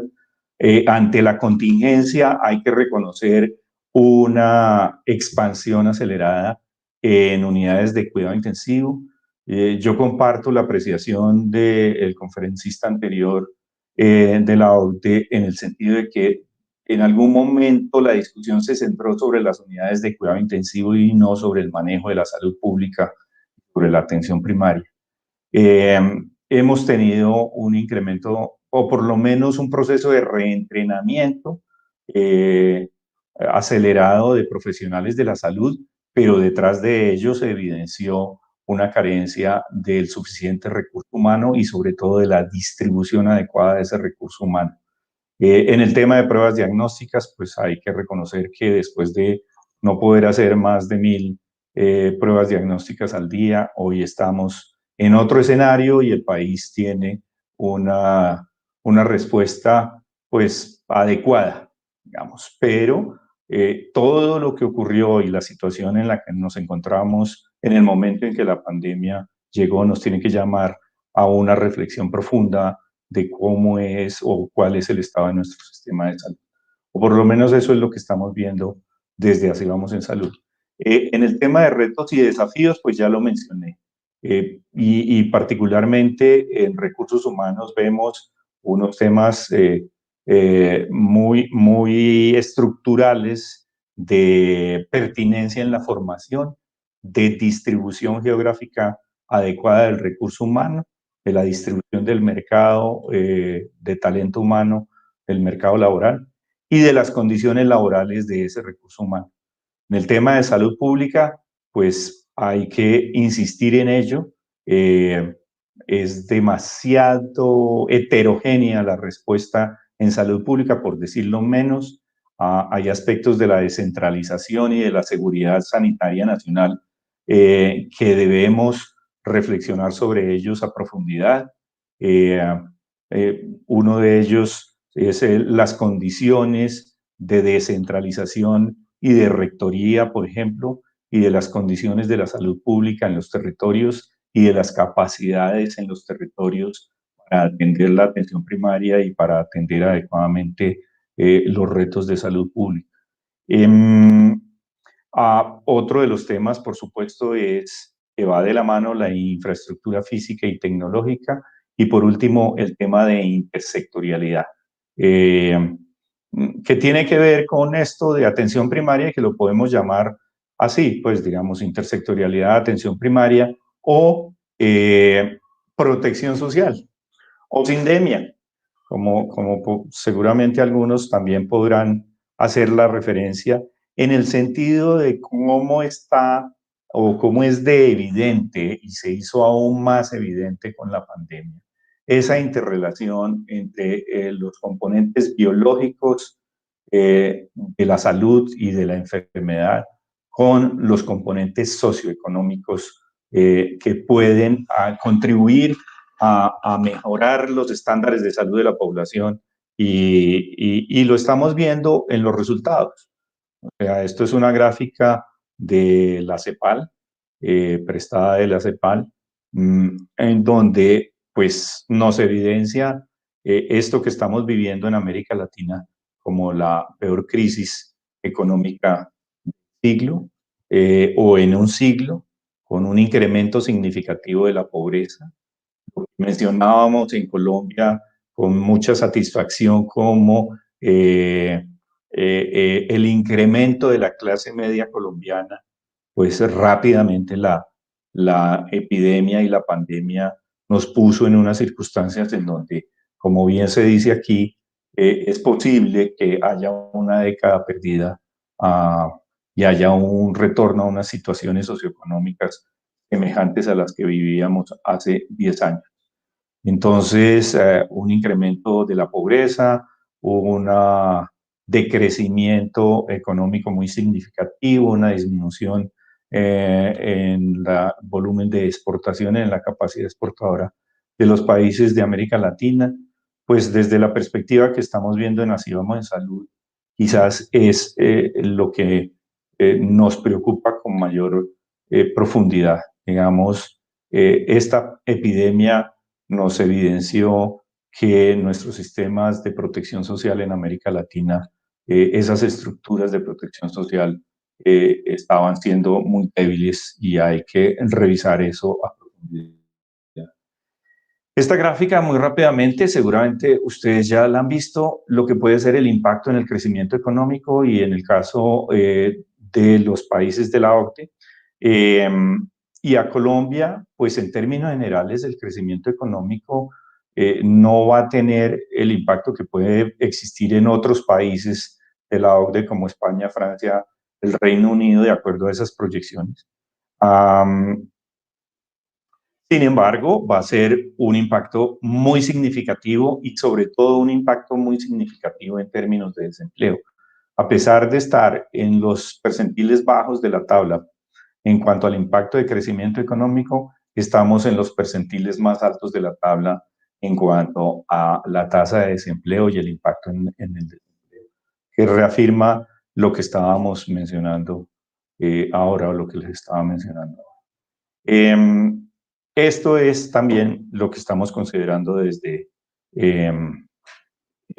Así Vamos en Salud. O sea, después de la pandemia nos permanece esa sindemia, esa interacción de diversas epidemias o diversos impactos sistémicos en salud, en una interacción entre esos componentes biológicos y esos componentes socioeconómicos de la salud.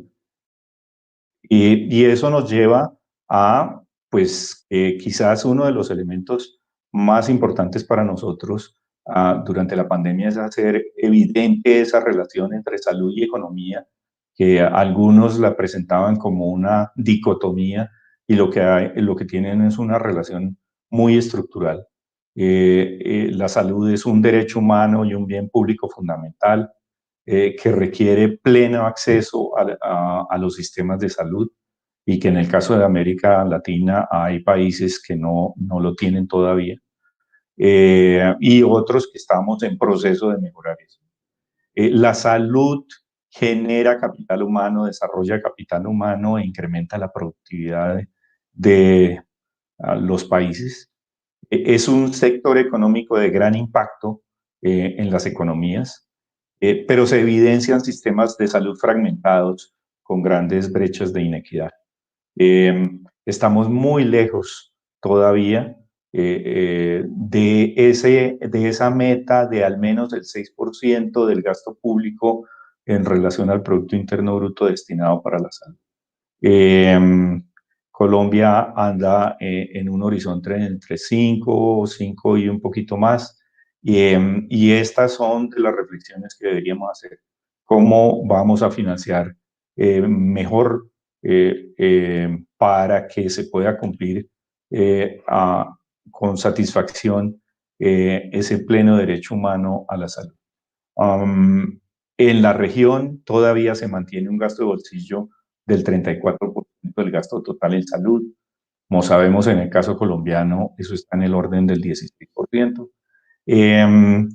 Está el tema de infraestructura y de disponibilidad de recurso humano, y ahí tenemos debilidades.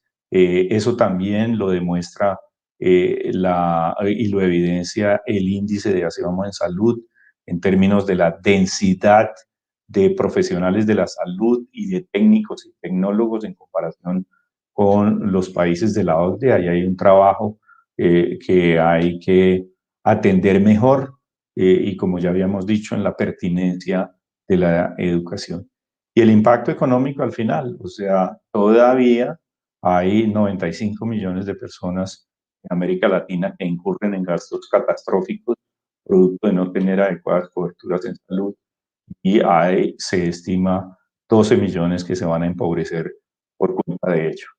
Esto es, en resumen, lo que yo les quería presentar en el día de hoy. Digamos, el enfoque, en resumen, que nosotros tenemos es que tenemos todavía una labor significativa a realizar para el mejoramiento y el fortalecimiento de nuestro sistema de salud, particularmente en temas relacionados con talento humano, con las capacidades institucionales en las entidades territoriales y el fortalecimiento y el mejoramiento de esas capacidades en la descentralización.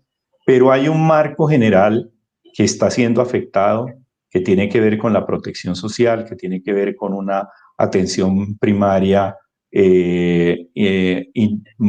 con mayor intersectorialidad, que tiene que ver con una visión más integral del ser y un enfoque más integral de la atención y de los componentes de la salud biológica, pero también de esos determinantes sociales y económicos que pueden contribuir o afectar la salud de las personas. Muchas gracias. Bueno, muchas gracias, doctor Galán, por las contribuciones realizadas, y vamos a continuar con el uso de la palabra a través de la profesora Joana. Hola, muy buenos días, muchas gracias por la invitación, un saludo a los panelistas, al doctor Jaime Ramírez. Yo voy a hacer una reflexión muy corta relacionada con la salud, crecimiento económico y bienestar. No voy a presentar datos, sino que voy a hacer una presentación de la evolución de estos temas, como en diversos estudios que se hacen a nivel internacional dentro del área de la economía de la salud. No sé si hago yo la presentación. Me indican, por favor, si presento yo las diapositivas.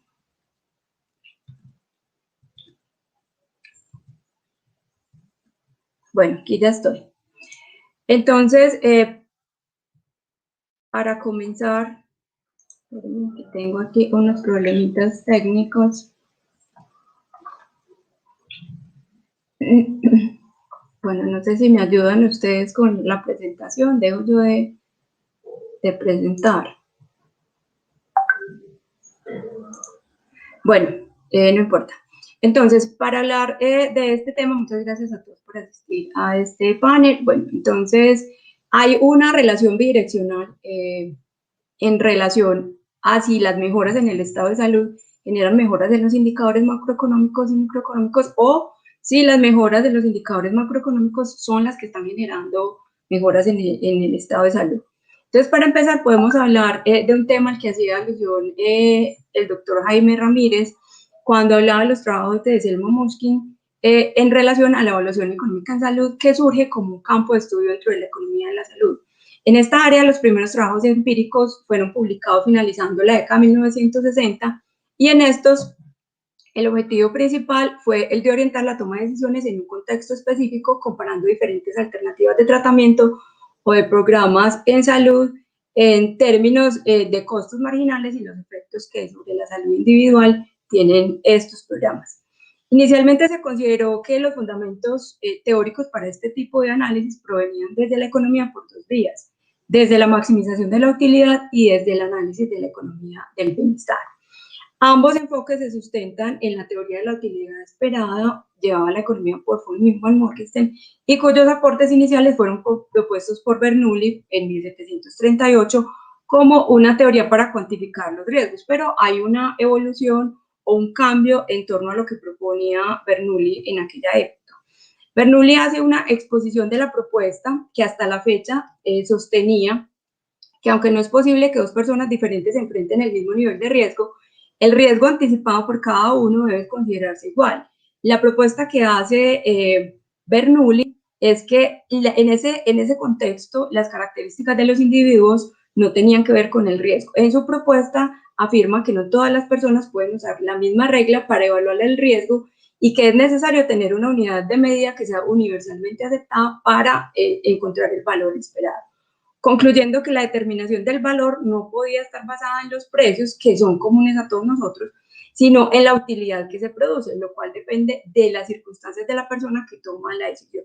Este punto es supremamente importante porque las condiciones de salud de las personas, pues finalmente definen los impactos. Pero este punto de partida y estas condiciones y características fueron obviados en los estudios de evaluación económica. Bajo este enfoque, entonces, se concluye que aunque en términos absolutos una ganancia en dinero sea la misma, esta ganancia va a ser más significativa para una persona de bajos ingresos en comparación con una persona de ingresos altos.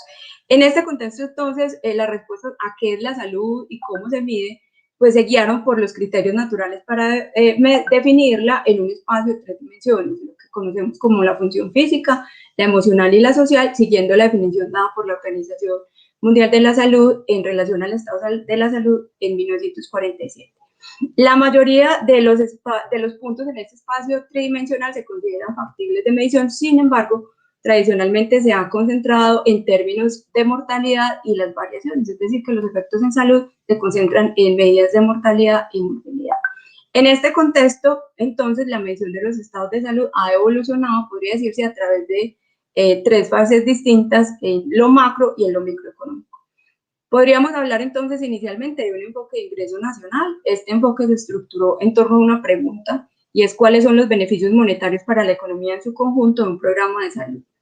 El resultado se midió por los cambios en la renta y la riqueza nacional, derivado de un aumento del ingreso debido a que la población mejora su estado de salud. Pero este enfoque tuvo unas críticas relacionadas con las personas que se dedican a la economía del cuidado, que no participan en los mercados laborales y que tampoco reciben ingresos. En este sentido, entonces, si son personas que no contribuyen, a incrementar la renta nacional, entonces los programas que estarían destinados para este tipo de personas, pues entonces dejarían de ser prioritarios.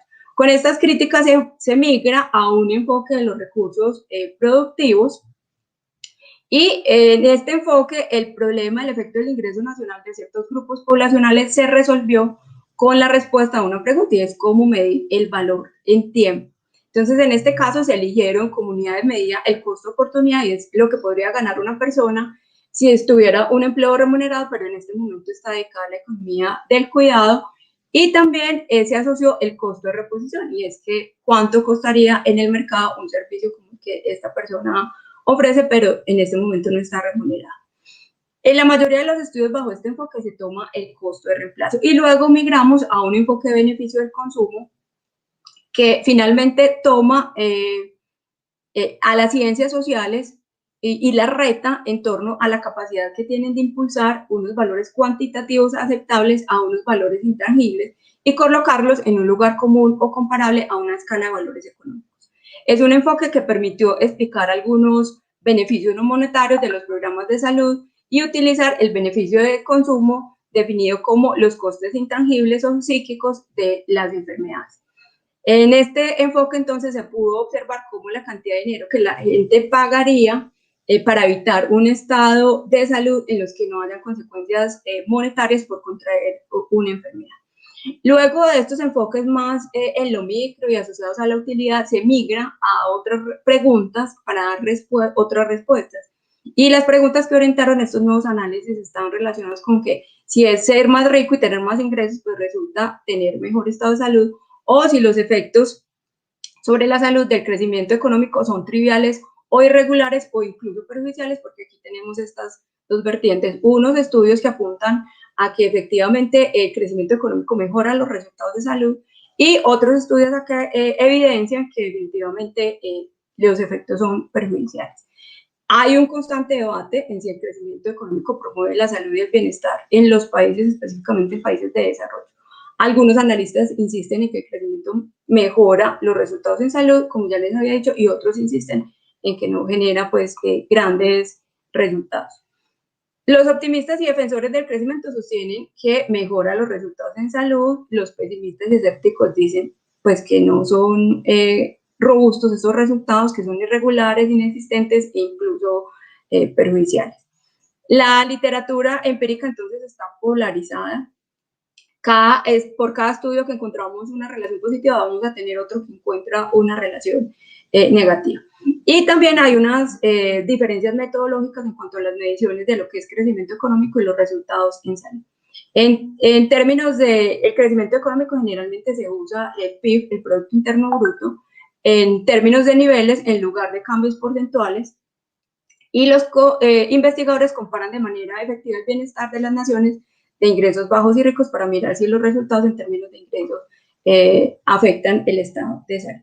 La pregunta que se aborda en tales análisis es si los países de ingresos altos disfrutan de mejores resultados de salud en comparación con sus contrapartes, es decir, los países que tienen menos ingresos.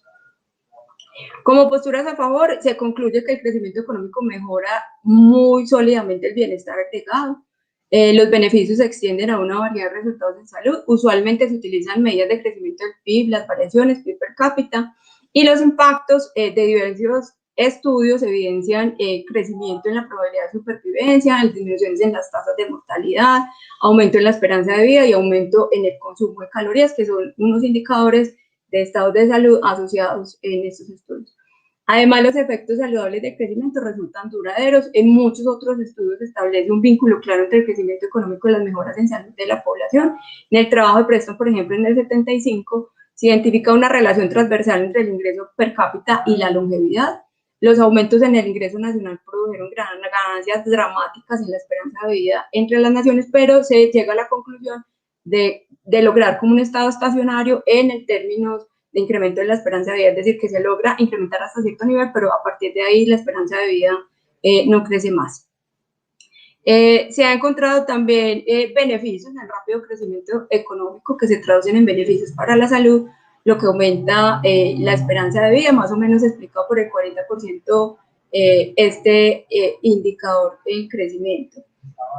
También se cree que el crecimiento económico promueve la salud a través de múltiples vías, y Weil señala que los mecanismos causales involucrados están lejos de ser un poco transparentes, postulando que el crecimiento mejora los resultados de salud al elevar el nivel de vida en una sociedad, pero lo más importante del crecimiento es que cambia el entorno de salud pública. Y este crecimiento también respalda los avances en la tecnología médica. En relación al ingreso per cápita personal alto, pues se evidencia una correlación con una mejor nutrición, más educación, mejoras en la vivienda, todos los factores que mejoran los resultados básicos de salud. En posturas en contra, entonces tenemos que, a diferencia de los defensores del crecimiento, muchos estudios de desarrollo cuestionan la relación entre crecimiento y bienestar. Críticos reconocidos como Amartya Sen en el 99 argumentan, por ejemplo, que el crecimiento económico no necesariamente mejora la difícil situación de las personas con menores ingresos, que incluso puede resultar perjudicial. Cito textualmente: el mundo contemporáneo niega las libertades elementales a un gran número de tal vez incluso a la mayoría de personas. En este estado o en esta situación se priva a las personas de la libertad de satisfacer el hambre o de lograr una nutrición suficiente o de obtener remedios para enfermedades que puedan ser tratables, o incluso la oportunidad de vestirse o abrigarse adecuadamente. Una década más tarde, Stiglitz, en 2010, y Fitoussi se unieron a la postura de Sen para emitir una advertencia en relación a estos efectos del crecimiento sobre la salud, y es que en la búsqueda por aumentar el PIB se puede terminar con una sociedad en la que los ciudadanos estén en una peor situación. Otros estudios argumentan que el desarrollo económico no tiene impactos en el bienestar. Hacen estudios de muchos países ricos, clasificados como países ricos y países pobres. Se buscan, digamos, estadísticas robustas, pero encuentran que factores como la matrícula escolar, la urbanización y las tasas de fertilidad, pues opacan el efecto que tiene el crecimiento del PIB en los resultados de salud, y no se ve que haya una razón para suponer que el crecimiento por sí mismo afecte positivamente el estado de salud. Algunos autores incluso suponen que el crecimiento económico, como ya les había dicho, puede ser perjudicial. Un crecimiento rápido en particular puede resultar perjudicial, al menos en el corto plazo, incluso si el crecimiento económico aumenta los ingresos personales, porque nada garantiza que las ganancias extras o inesperadas se gasten en bienes y servicios que promuevan la salud. Al contrario, se evidencia que que con estos ingresos adicionales se subsidian comportamientos nocivos y patrones de consumo que no mejoran la salud. Por ejemplo, se evidencia que a medida que aumentan los ingresos, aumenta el consumo de tabaco, aumenta el consumo de alcohol, hay consumo excesivo de dulce, de bebidas azucaradas, de sal, es decir, que estos estilos de vida no son saludables y aumenta la sedentariedad, etc. Hay un estudio muy importante que hace un análisis del impacto del crecimiento económico en países en vías de desarrollo, toma 134 países y hace un análisis entre 1970 y 2015.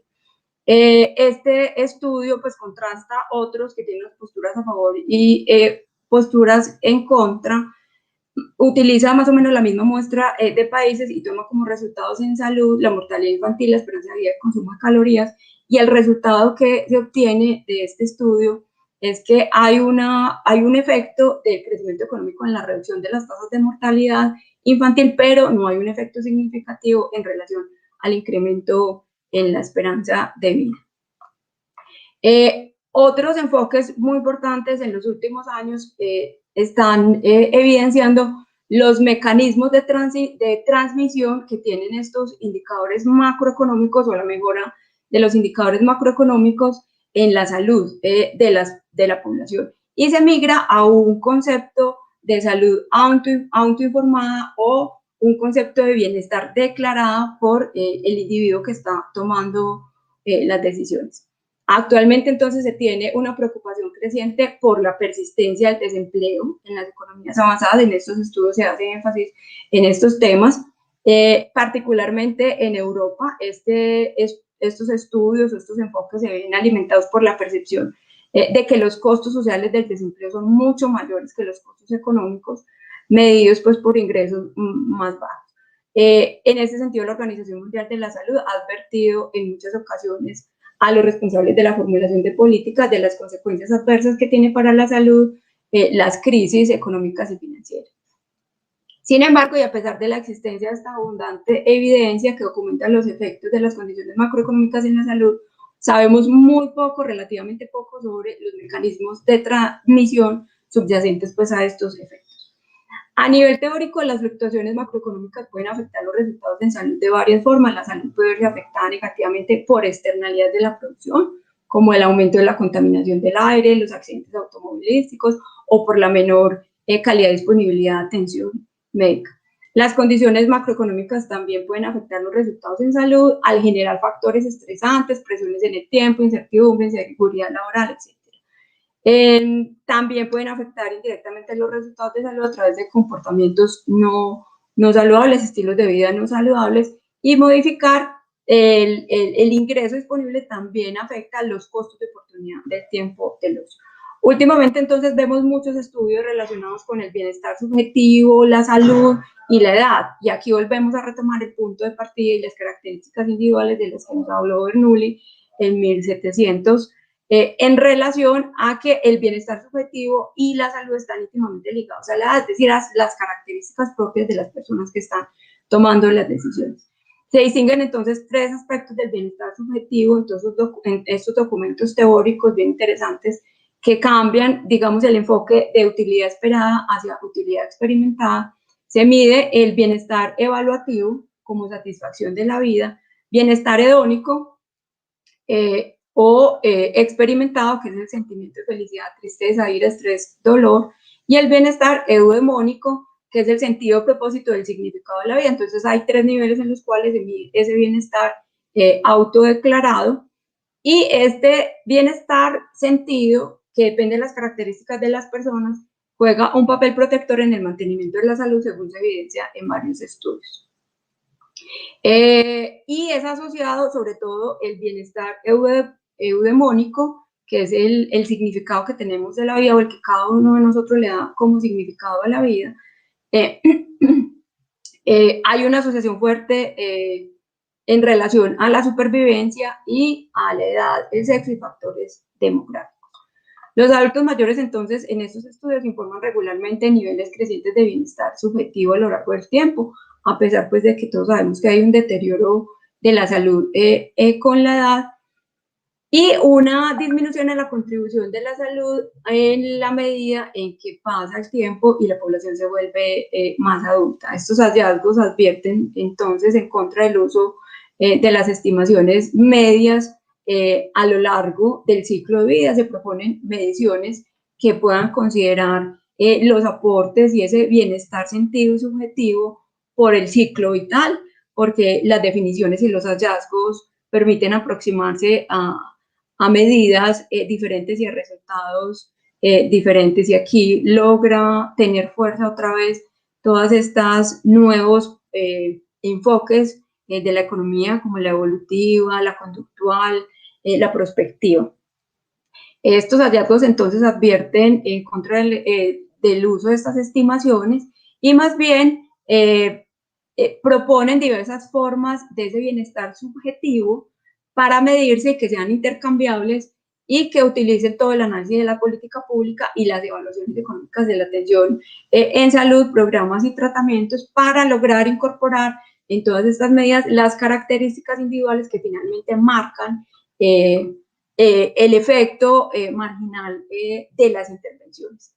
En 2011, por ejemplo, Atkinson, en su artículo sobre la restauración de la economía del bienestar, señala que los economistas solemos hacer análisis de bienestar sobre la base de un utilitarismo implícito que descuida otros enfoques que podrían conducir a diferentes recomendaciones de política. La economía tradicional del bienestar, entonces, parte del supuesto que el bienestar individual está representado por una función de utilidad que también es la base de las decisiones.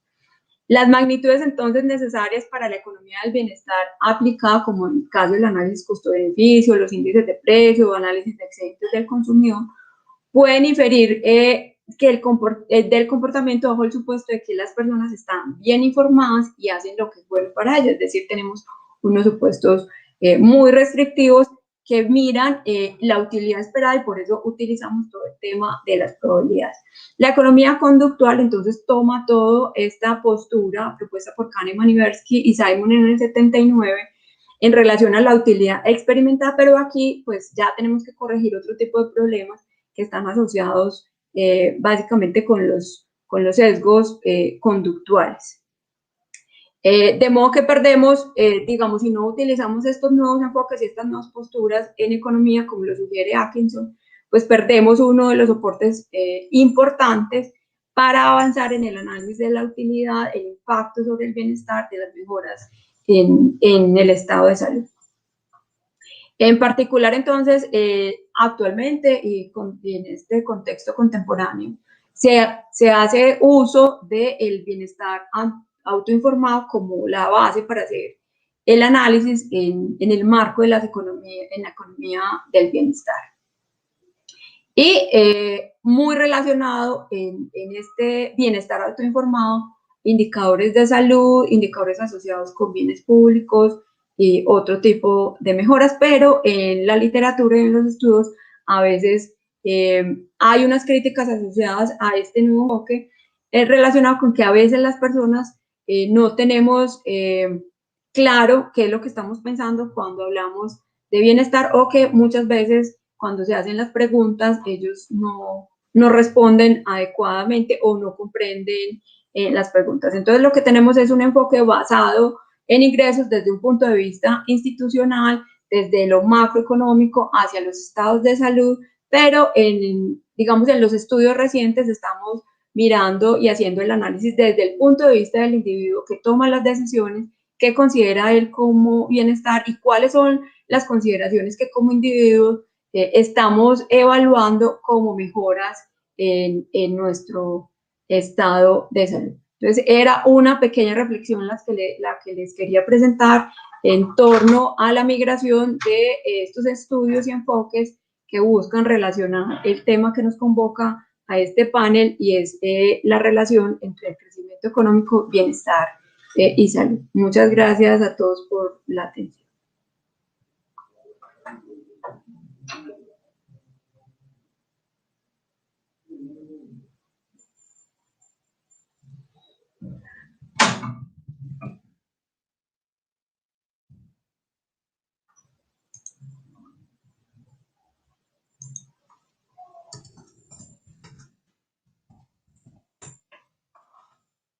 Yo no estoy escuchando a Jaime, creo que tiene el audio.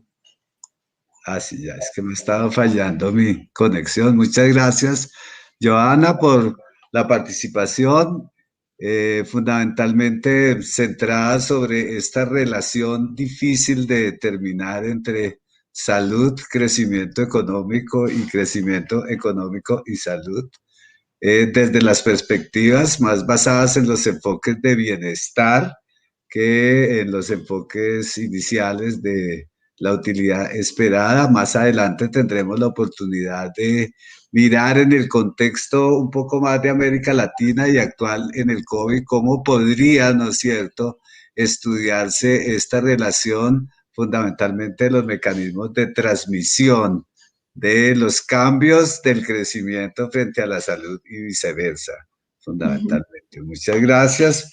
Voy a darle la palabra al doctor Andrés Zambrano para que continúe con su conferencia.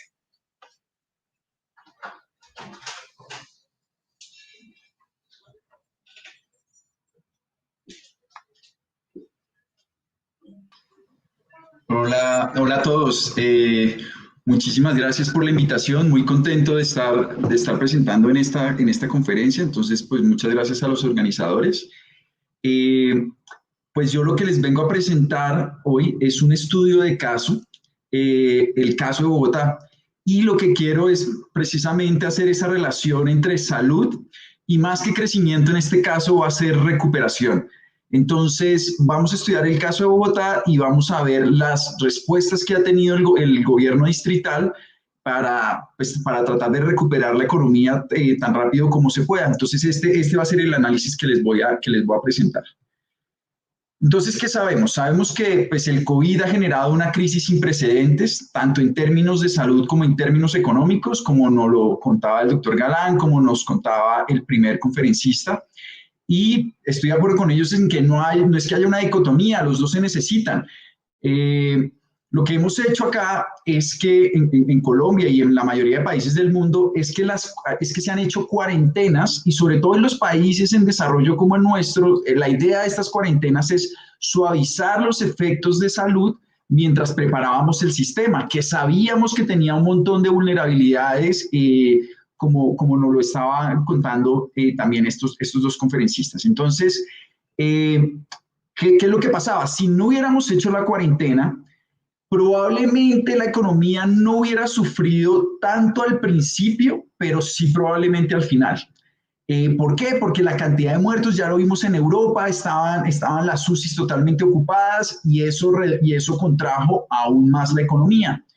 Caso contrario es el de Suecia, que sin hacer cuarentenas, pero con un muy buen sistema de salud, de todas maneras vio que su economía estuvo afectada, pues porque la gente de todas maneras le tiene miedo al virus, deja de comprar lo mismo de siempre, deja de salir a la calle, así no le impongan la cuarentena. Para el caso de Colombia, lo que sabemos es que en el último trimestre hubo un decrecimiento del 15%. Si uno lo compara con el caso de Suecia, uno más o menos puede calcular que el decrecimiento, la contracción de la economía hubiera sido más o menos 9-8% sin confinamiento alguno. Y el confinamiento hizo que la economía decreciera un poco más, 6 puntos porcentuales más. Pero como les digo, este es el impacto, el primer impacto que tenemos, que es mucho más fuerte por este confinamiento, pero si no hubiéramos hecho el confinamiento, probablemente el impacto hubiera sido un poco más suave al principio, pero mucho más alargado. Y lo que ha permitido este primer confinamiento inicial tan fuerte que hubo y esta contracción tan fuerte que hubo, es que nos estamos recuperando más rápidamente porque el sistema de salud no colapsó como sí colapsó en otros países europeos que estaban mucho más preparados. Entonces, ¿qué es lo que tiene que hacer? ¿Qué es lo que hizo el gobierno nacional y que había que hacer? Tal vez fue un poco tímido y tal vez había que hacer muchas más medidas para suavizar el efecto de la economía, pero en principio ese era el principio orientador que tenía el gobierno nacional, era implementar políticas para suavizar esos efectos del confinamiento, los efectos de la recesión. Entonces, ¿qué significa una cuarentena, un confinamiento? Pues que mucha gente no podía salir a la calle a trabajar. Y si la gente no sale a trabajar, pues no va a tener ingresos. Y si no tiene ingresos, pues comienzan todos estos problemas. Ahora vamos a tener otra cantidad de problemas, como nos contaba el primer conferencista, Federico. Pues entonces ahora vamos a tener problemas de nutrición, vamos a tener problemas porque la gente no se vacuna, cuestiones así. Entonces, ¿qué es necesario para suavizar esos efectos? Pues necesitamos entonces girarle dinero a los hogares más vulnerables, tratar de suavizar las condiciones de las empresas para que no aumente el desempleo. Y si protegíamos un poco la economía, entonces podíamos hacer ese confinamiento y que el sistema de salud no colapsara. ¿Cuál es el riesgo si usted no hace ese tipo de programas? Pues que la gente se desespera por no poder comer y al final nadie respeta el confinamiento y terminamos en una situación peor. Entonces, aquí la intervención del gobierno es importantísima para suavizar los efectos de la economía, pero también para suavizar los efectos sobre el sistema de salud. Entonces, pero yo acá no les vengo a presentar exactamente lo que hizo el gobierno nacional, sino el punto que queremos hacer, y esto es un artículo, perdón que no lo mencioné antes, es un artículo que es coautorado con David Arboleda, un estudiante de la Facultad de Economía de la Universidad de los Andes. Lo que queremos mostrar, lo que quisimos mostrar en este documento es que hay una oportunidad muy importante para complementar esas políticas nacionales con políticas locales que se ajusten a las distintas condiciones de cada ciudad o de cada municipio. Claro, el gobierno nacional tiene unos lineamientos generales para tratar de aplicar a toda la nación, pero eso bien puede complementarse con políticas que se ajusten al contexto particular de la ciudad o del municipio. Claro, hay ciudades que tienen mucho más espacio que municipios más pequeños. Este es el caso de Bogotá. Y lo otro que es importante, además de crear estas oportunidades, es que usted puede crear políticas revolucionarias y probarlas en un contexto de menor escala. Y cuando estoy hablando de esas políticas revolucionarias, sobre todo me voy a referir al ingreso básico garantizado, que es una política que muchos consideraban idealista, muy difícil de implementar por el costo fiscal que tiene, no eran muy claros los beneficios. Bueno, Bogotá se arriesgó a hacerlo. Claro, hacer esto de manera nacional pues puede ser muy riesgoso porque si no funciona nos quebramos y tampoco estamos ayudándole a la economía. Entonces, hacer políticas complementarias locales y revolucionarias, agresivas como esta, que se pueden probar en menor escala, pues si sale exitosa, después eso nos da el parámetro para volverla a una política nacional, que sería un paso muy importante. Entonces, los objetivos de este documento corto son entender primero, les voy a mostrar las consecuencias del COVID sobre la economía de Bogotá, y aquí está la relación, una relación entre salud y economía, y vamos a estudiar después el espacio fiscal en Bogotá, y qué políticas entonces pueden ser implementadas a nivel local para complementar las políticas de nivel nacional, y vamos a evaluar entonces qué eficaces pueden ser para ayudarnos a una recuperación mucho más rápida. Entonces, como les digo, más que la relación de salud a crecimiento, les voy a hablar de la salud a la recuperación, porque esta crisis nos generó una contracción gigante sobre la economía. Entonces, un poco en contexto, ¿qué pasaba en Bogotá?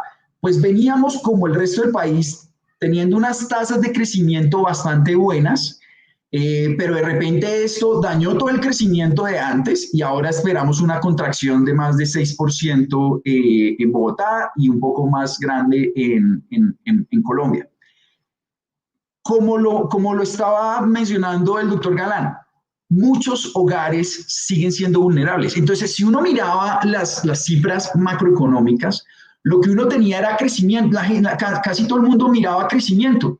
Oye, nos está yendo súper bien en crecimiento, estamos saliendo adelante, mire, comparado con el resto de Latinoamérica nos está yendo muy bien, pero si usted escarbaba un poquito más, empezaba a encontrar problemas.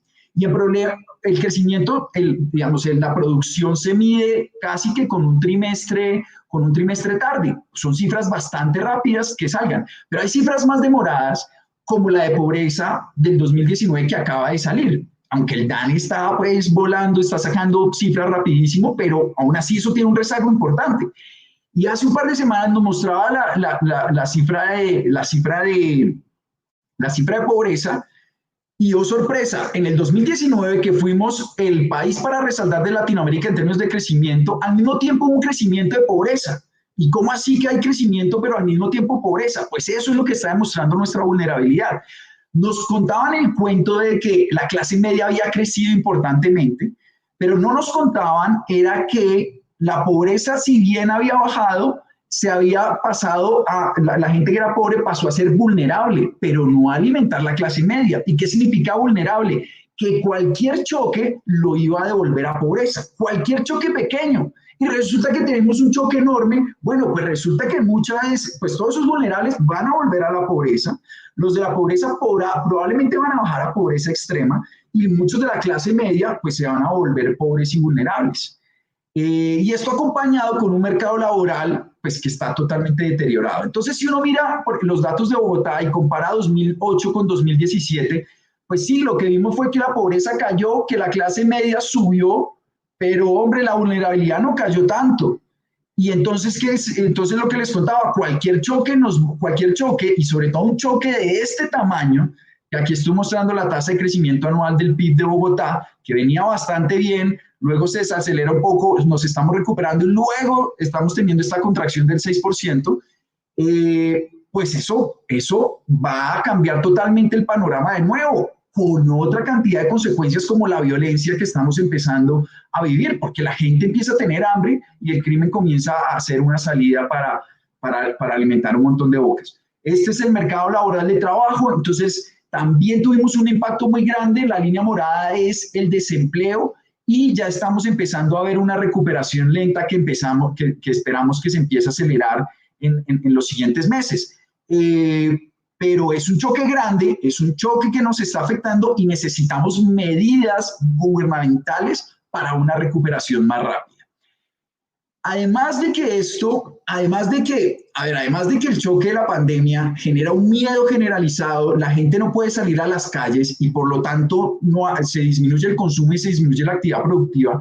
Resulta que el impacto de esta pandemia ha sido bastante desigual. Y aquí les estoy mostrando un estudio que hicimos corto en la Facultad de Economía, que es la nota macroeconómica número 23 de la Universidad de los Andes, y mostramos que la pandemia está afectando diferencialmente los estratos. Y entonces aquí lo que estamos viendo es que la cantidad de muertos la están poniendo más proporcionalmente los estratos más bajos. Entonces la línea roja le dice la cantidad de hogares que está en cada estrato, 1, 2, 3, 4, 5 y 6. La barra azul le dice cuál es el porcentaje de muertos que está contribuyendo ese estrato. Y claro, si la barra azul es más grande que la barra roja, pues significa que está afectando mucho más ese estrato de lo que le debería afectar. ¿Y qué estamos viendo acá? Que el estrato 1 y el estrato 2 están poniendo proporcionalmente la mayor cantidad de muertos. Y la línea verde nos está diciendo que la fracción de población mayor de 65 años, que son los más vulnerables al virus, se concentran en los estratos altos. O sea que los estratos jóvenes, los estratos bajos, que tienen personas más jóvenes, de todas maneras están poniendo la mayor cantidad de muertos.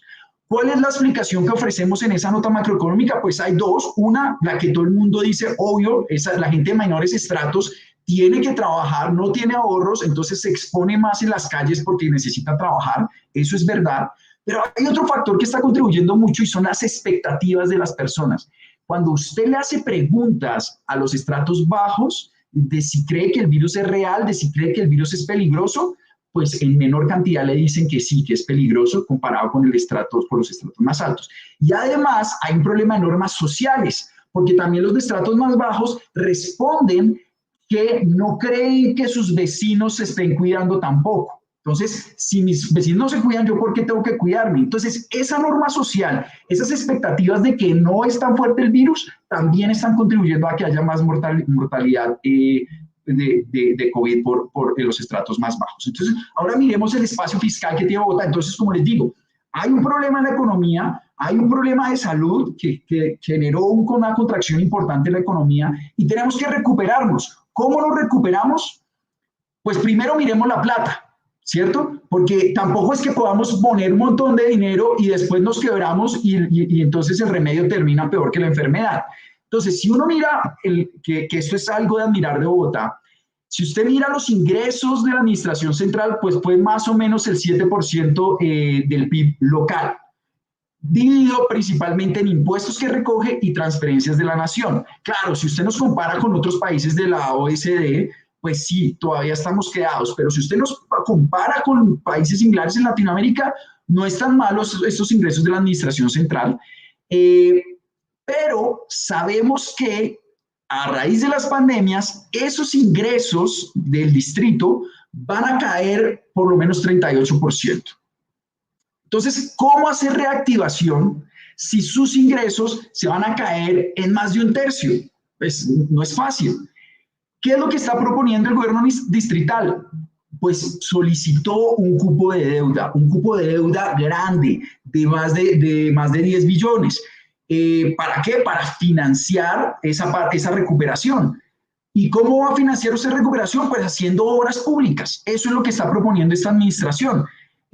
Obviamente esto tiene un problema político, tuvieron unos debates en el Consejo, en algún momento les tocó quitar la propuesta, pero otra vez la propusieron y esta vez sí se las aceptaron. Entonces, ¿cuál es la clave ahí? ¿Cómo usted puede, si se le caen sus ingresos, lo va a compensar con deuda y esa deuda pues le puede salir costosa en el futuro?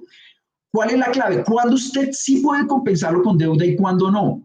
Pues cuando usted había tenido un comportamiento bueno de deuda anteriormente, ahí usted puede compensarlo con deuda. Pero si nosotros hubiéramos tenido un porcentaje de deuda con respecto al PIB muy alto y además se nos caen los ingresos, pues estamos en el problema que tiene el gobierno nacional y le va a tocar hacer gasto mucho más tímido porque le toca pensar en qué van a pensar afuera los inversionistas y todo esto para financiar la recuperación. Afortunadamente el caso de Bogotá no era ese. Hubo un buen comportamiento fiscal en términos de deuda en los anteriores años, básicamente desde el acabose con todos este carrusel de la contratación. Después de eso nos empezamos a portar bien, disminuimos la cantidad de deuda y ahora que la necesitamos vamos a poder responder con gasto público financiado con deuda. Entonces, eso es lo que nos está dando un espacio importante. Esta es un poco la composición de ingresos del distrito, que ya le resumí, viene más que todo de impuestos y de transferencias de la nación, y la barra azul clarito, la de arriba, es deuda. Entonces, lo vamos a empezar a compensar con mucha más deuda. Estos ingresos que se van a caer de acá, lo vamos a compensar entonces con más deuda. Y esto es lo que les contaba de la composición de la deuda, pues ha caído durante varios años, hemos logrado caer esa deuda como porcentaje del PIB, o ese déficit fiscal, esa nueva deuda ha caído y entonces ahora vamos a tener más espacio. ¿Cuáles son las medidas que el gobierno nacional ha hecho para la pandemia? Hay distintos cálculos, más o menos van a gastar 2.7% del PIB, que es pequeño con respecto a lo que han gastado. Hay un montón de críticas con respecto al gobierno, muchas que yo comparto. El gobierno trató de hacer transferencias a los hogares. Yo creo que la labor fue titánica. Mis felicitaciones al DNP. Identificaron un montón de hogares vulnerables que antes no estaban en las bases de datos, los identificaron, les están haciendo transferencias. ¿Cuál es la crítica ahí? Que la transferencia es muy pequeña. 160.000 pesos de este ingreso solidario es muy poco para cuando una familia de 4 personas se le cayeron todos sus ingresos. Pero la labor fue titánica de haberlos encontrado, de haberlos bancarizado. Eso fue impresionante, eso fue muy bueno, aplausos, pero hay que aumentar esas transferencias porque no son suficientes. Otra crítica importante, el gobierno hizo subsidios a la nómina muy tarde, a la nómina de las empresas, pagarle un porcentaje de sus trabajadores con menos de un salario mínimo, lo hizo muy tarde. Y entonces se perdió más empleo del que debió haberse perdido. El gobierno trató de hacerlo con garantías a los préstamos, que si las empresas pedían prestado y no cumplían, entonces el gobierno la respaldaba. Pero una empresa no se quería endeudar, porque es que es muy difícil en un contexto de tanta incertidumbre endeudarse. Entonces, al final, ¿qué pasó? Pues que se perdieron un montón de empleos. El subsidio a la nómina hubiera sido más efectivo y se demoró mucho en implementarlo, pues porque obviamente sale costoso, pero en estos momentos pues hay que gastar. Entonces, también hubo políticas del lado monetario del Banco Central, que yo sí creo que han sido muy buenas totalmente, pero entonces la cuestión es que la respuesta fue tímida. Ahí es donde uno dice, puede complementarse con medidas locales, medidas del gobierno distrital. ¿Qué hizo el gobierno distrital? Pues entonces creó una Bogotá Solidaria que empezó a hacer transferencias a hogares pobres y entonces dijo, 160.000 pesos es muy poco, entonces los que ya recibieron los 160.000 se los voy a completar para que puedan tener 240.000 o al principio trataron de dar 423.000. Entonces comenzaron a complementar las transferencias del gobierno y había hogares que todavía no les llegaban las del gobierno, Ah, bueno, entonces, ¿qué hicimos? Vamos a darle entonces la transferencia completa. Entonces comenzaron a completar porque sabían que las transferencias eran pocas. Y había gente que no se le podía hacer transferencias, por ejemplo, ciudadanos extranjeros, y entonces les dieron mercados. Entonces siempre tratando de pensar de cómo complementar las otras medidas para generar, para motivar la economía y para proteger a estos hogares pobres. Entonces, ahí es donde nos empezamos a dar cuenta la efectividad que puede ser poner medidas complementarias. Esa fue la primera reacción. Y las transferencias que dio el distrito pues estaban bastante bien focalizadas. Aquí les muestro que casi todas las transferencias estuvieron focalizadas en estrato 1, estrato 2 y estrato 3, que, que son precisamente los que uno quiere proteger, que es la línea azul, son el porcentaje de transferencias que se fueron a esos estratos. Ahora, ¿qué tenemos que hacer? Bueno, ese es el plan de choque, pero ahora tenemos que pensar un poquito más allá. ¿Cuál es el plan de mediano plazo? Pues entonces dijeron, bueno, plan de desarrollo, vamos a modificarlo para esta alcaldía y ahora vamos a hacer una inversión más grande, 109 billones, que entonces vamos a gastar en movilidad, en educación y en salud principalmente. Y aquí empezaron con este programa que les digo, el ingreso básico garantizado, un costo de 10 billones que va a unificar las transferencias previas, y además le va a dar dinero, van a haber programas para las MIPYMES, para las pequeñas y medianas empresas, que esas el gobierno nacional todavía no está haciendo programas que sean efectivos para estas pequeñas empresas. Entonces ahí es donde había otro hueco y llega el gobierno distrital y dice, aquí hay un hueco, vamos a llenarlo, vamos a tratar entonces de proteger a estas pequeñas y medianas empresas. Entonces, generan este programa de mediano plazo de 4 años, pero dicen, pero para el otro año y para este año vamos a crear otro programa para empezar a hacer ese gasto público distrital y que se recupere la economía rápidamente. El nombre sí me parece un poco lamentable llamarlo Plan Marshall porque no tiene nada que ver, pero la idea de esto era un plan de reactivación, entonces vamos a meter la mitad de la plata de los 4 años la vamos a meter ya, 53 billones. Y vamos entonces, hay que financiarlo. ¿Qué vamos a hacer? Bueno, vamos a cobrarle impuestos a los que más tengan, entonces los que tengan viviendas de más de 1.000 millones, vamos a cobrarle un poquito más, vamos a cobrarle un poquito más a las empresas que utilizan canales digitales, pues porque no les está yendo mal, mayor tarifa para industrias con potencial de crecimiento, y ¿en qué lo vamos a gastar?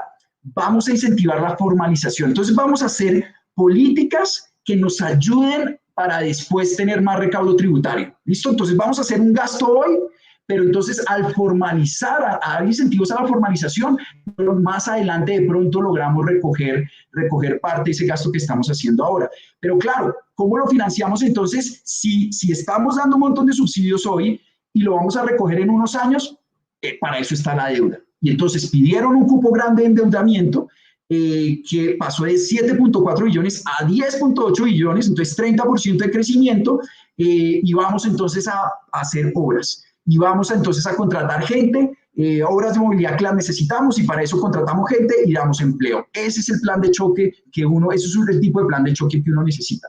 Hay unas sugerencias que tenemos en el documento, más que todo les he contado lo bueno, obviamente no todo es bueno, hay unas cosas que uno podría mejorar.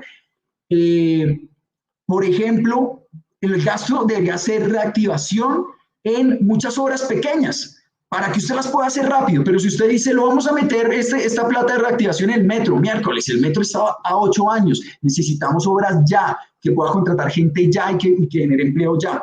Entonces, se debería concentrar más en obras pequeñas, rápidas de hacer, pero en obras útiles, porque estamos viendo que están pavimentando 2 y 3 veces la misma calle. Eso tampoco es tan eficiente, genera empleo, pero es ineficiente. Entonces, cosas que generan las dos cosas, que nos vuelvan más productivos y que den empleo.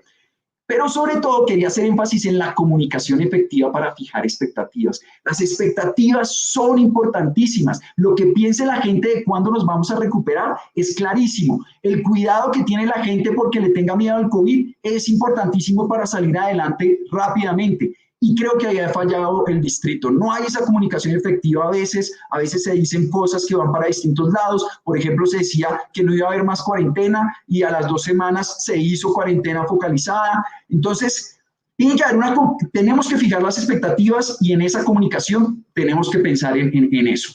Eso es muy importante. Entonces cierro diciendo, queremos hacer énfasis en que hay espacio para complementariedad de programas distritales con programas nacionales, y que, digamos, eso es lo óptimo, eso es lo que debería estar pensando el gobierno distrital. ¿Dónde están los huecos de los programas nacionales? Y entonces, ¿cómo los llenamos y cómo nos tenemos que financiar? Obviamente, porque tenemos que ser responsables. Y esto es lo que nos ha mostrado, este es un buen ejemplo de Bogotá, y gracias al buen comportamiento que tuvimos antes, que tenemos ese espacio fiscal para reaccionar. Con esto los paro. Bueno, muchas gracias, Andrés, por la ilustración de este caso tan particular del orden territorial, en el sentido de buscar, por un lado, complementariedades entre la acción pública nacional y la acción local, fundamentalmente en toda la iniciativa de generar recursos fiscales complementarios destinados hacia transferencias monetarias más significativas para cubrir las necesidades de los hogares y para buscar generar políticas de mediano y largo plazo tendientes a la reactivación económica, al mantenimiento y la formalización del empleo, y por abrir una discusión muy importante sobre la importancia de la renta básica garantizada en unas condiciones en donde se combina un efecto muy grave sobre la salud con una capacidad de respuesta que en el confinamiento le niega el acceso a la población a los principales medios de vida. Vamos a continuar muy rápidamente con el tema de las preguntas orientadas fundamentalmente al doctor Galán, a Johanna y a Andrés. Para el doctor Johan hay una pregunta, y es: ¿cómo se puede controlar que se presten con calidad los servicios de salud en los diferentes niveles de atención? ¿Y cómo sería la forma de articular la atención primaria en salud, que no es muy masiva en el sistema de salud colombiana, con el tema de los efectos económicos previstos por la economía, de los impactos de las atenciones directas a los hogares? Y finalmente, ¿creen que hay una diferencia en el dato sobre gasto de bolsillo, el presentado por el doctor Galán y el presentado por el Ministerio de Salud? Eso es para que el doctor Galán vaya empezando con las respuestas, y ya procederemos con las preguntas para Joan. Le solicitamos concreción en las respuestas en la medida en que estamos muy cortas. de tiempo. Sí, de acuerdo, y son 3 preguntas en una. Entonces, yo creo que lo primero en el tema de calidad, me parece que hay que entender mejor cómo evaluar la calidad para preservar la salud y la calidad para recuperar la salud. Y tal vez hemos estado demasiado concentrados en el tema de buscar análisis sobre la calidad para recuperar la salud, y estamos en la alta tecnología y en la innovación y en ese tipo de aspectos, pero en lo esencial de la búsqueda de la preservación de la salud, ahí tenemos que mejorar mucho más. El tema, me parece que ahí tenemos debilidad en el talento humano y en la preparación de talento humano para esas materias de la preservación de la salud, y de esa misma manera cómo se evalúan los diferentes niveles de atención. Y está pues una tarea pendiente de una implementación de modelos de atención y del modelo integral de atención en particular, o del MAITEO, como lo queramos llamar. Y esa pregunta se relaciona de alguna manera con la siguiente, con la de la APS y la economía. Yo creo que necesitamos estudiar mucho más desde el punto de vista de economía política y de la economía en general, estos aspectos de atención primaria que no están muy bien estudiados en Colombia, y cuál es el verdadero impacto. Y ahí yo creo que habría un valor muy significativo en esa interacción, de conocer mejor el impacto de la atención primaria. Por ejemplo, tuvimos el modelo implementado en Caldas durante 6 años de atención primaria social que llamaron ellos allá, y creo que nos hace falta conocer mejor análisis desde la perspectiva económica y desde la perspectiva de economía política del impacto de esas tareas de esos 6 años en que se llevó la atención primaria a un concepto más amplio de políticas de salud en prácticamente todos los sectores en el departamento. Entonces, ahí hay como tareas pendientes en materias de investigación y en materia de análisis mejor de esa intersectorialidad. Y por último, en el tema de gasto de bolsillo, no sé si la confusión existe en el sentido de que lo que yo presenté, que tal vez no está redactado de esa manera, ese 34% se refiere al promedio de América Latina de gasto de bolsillo.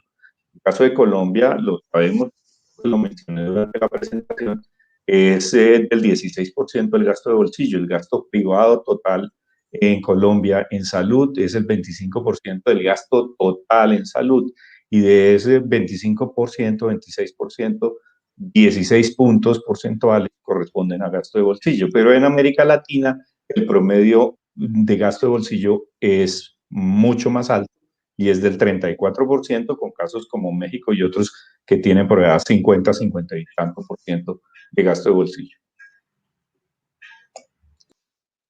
Doctor Galán, para Joana hay una pregunta, y es que en los estudios mencionados no aparecen relevantes estudios realizados en Colombia. ¿Por qué razón crees que estos estudios no son realizados, si son muy caros, si es muy difícil acercarse al concepto de las expectativas de los individuos por la salud y el bienestar?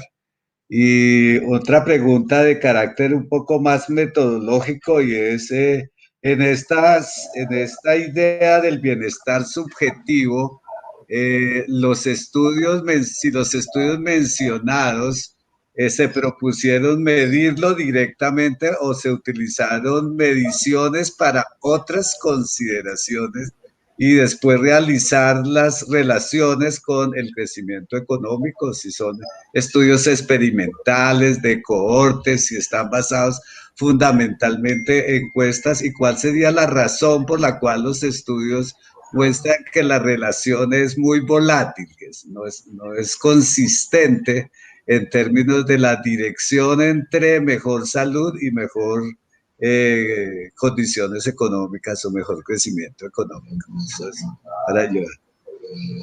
Bueno, muchas gracias.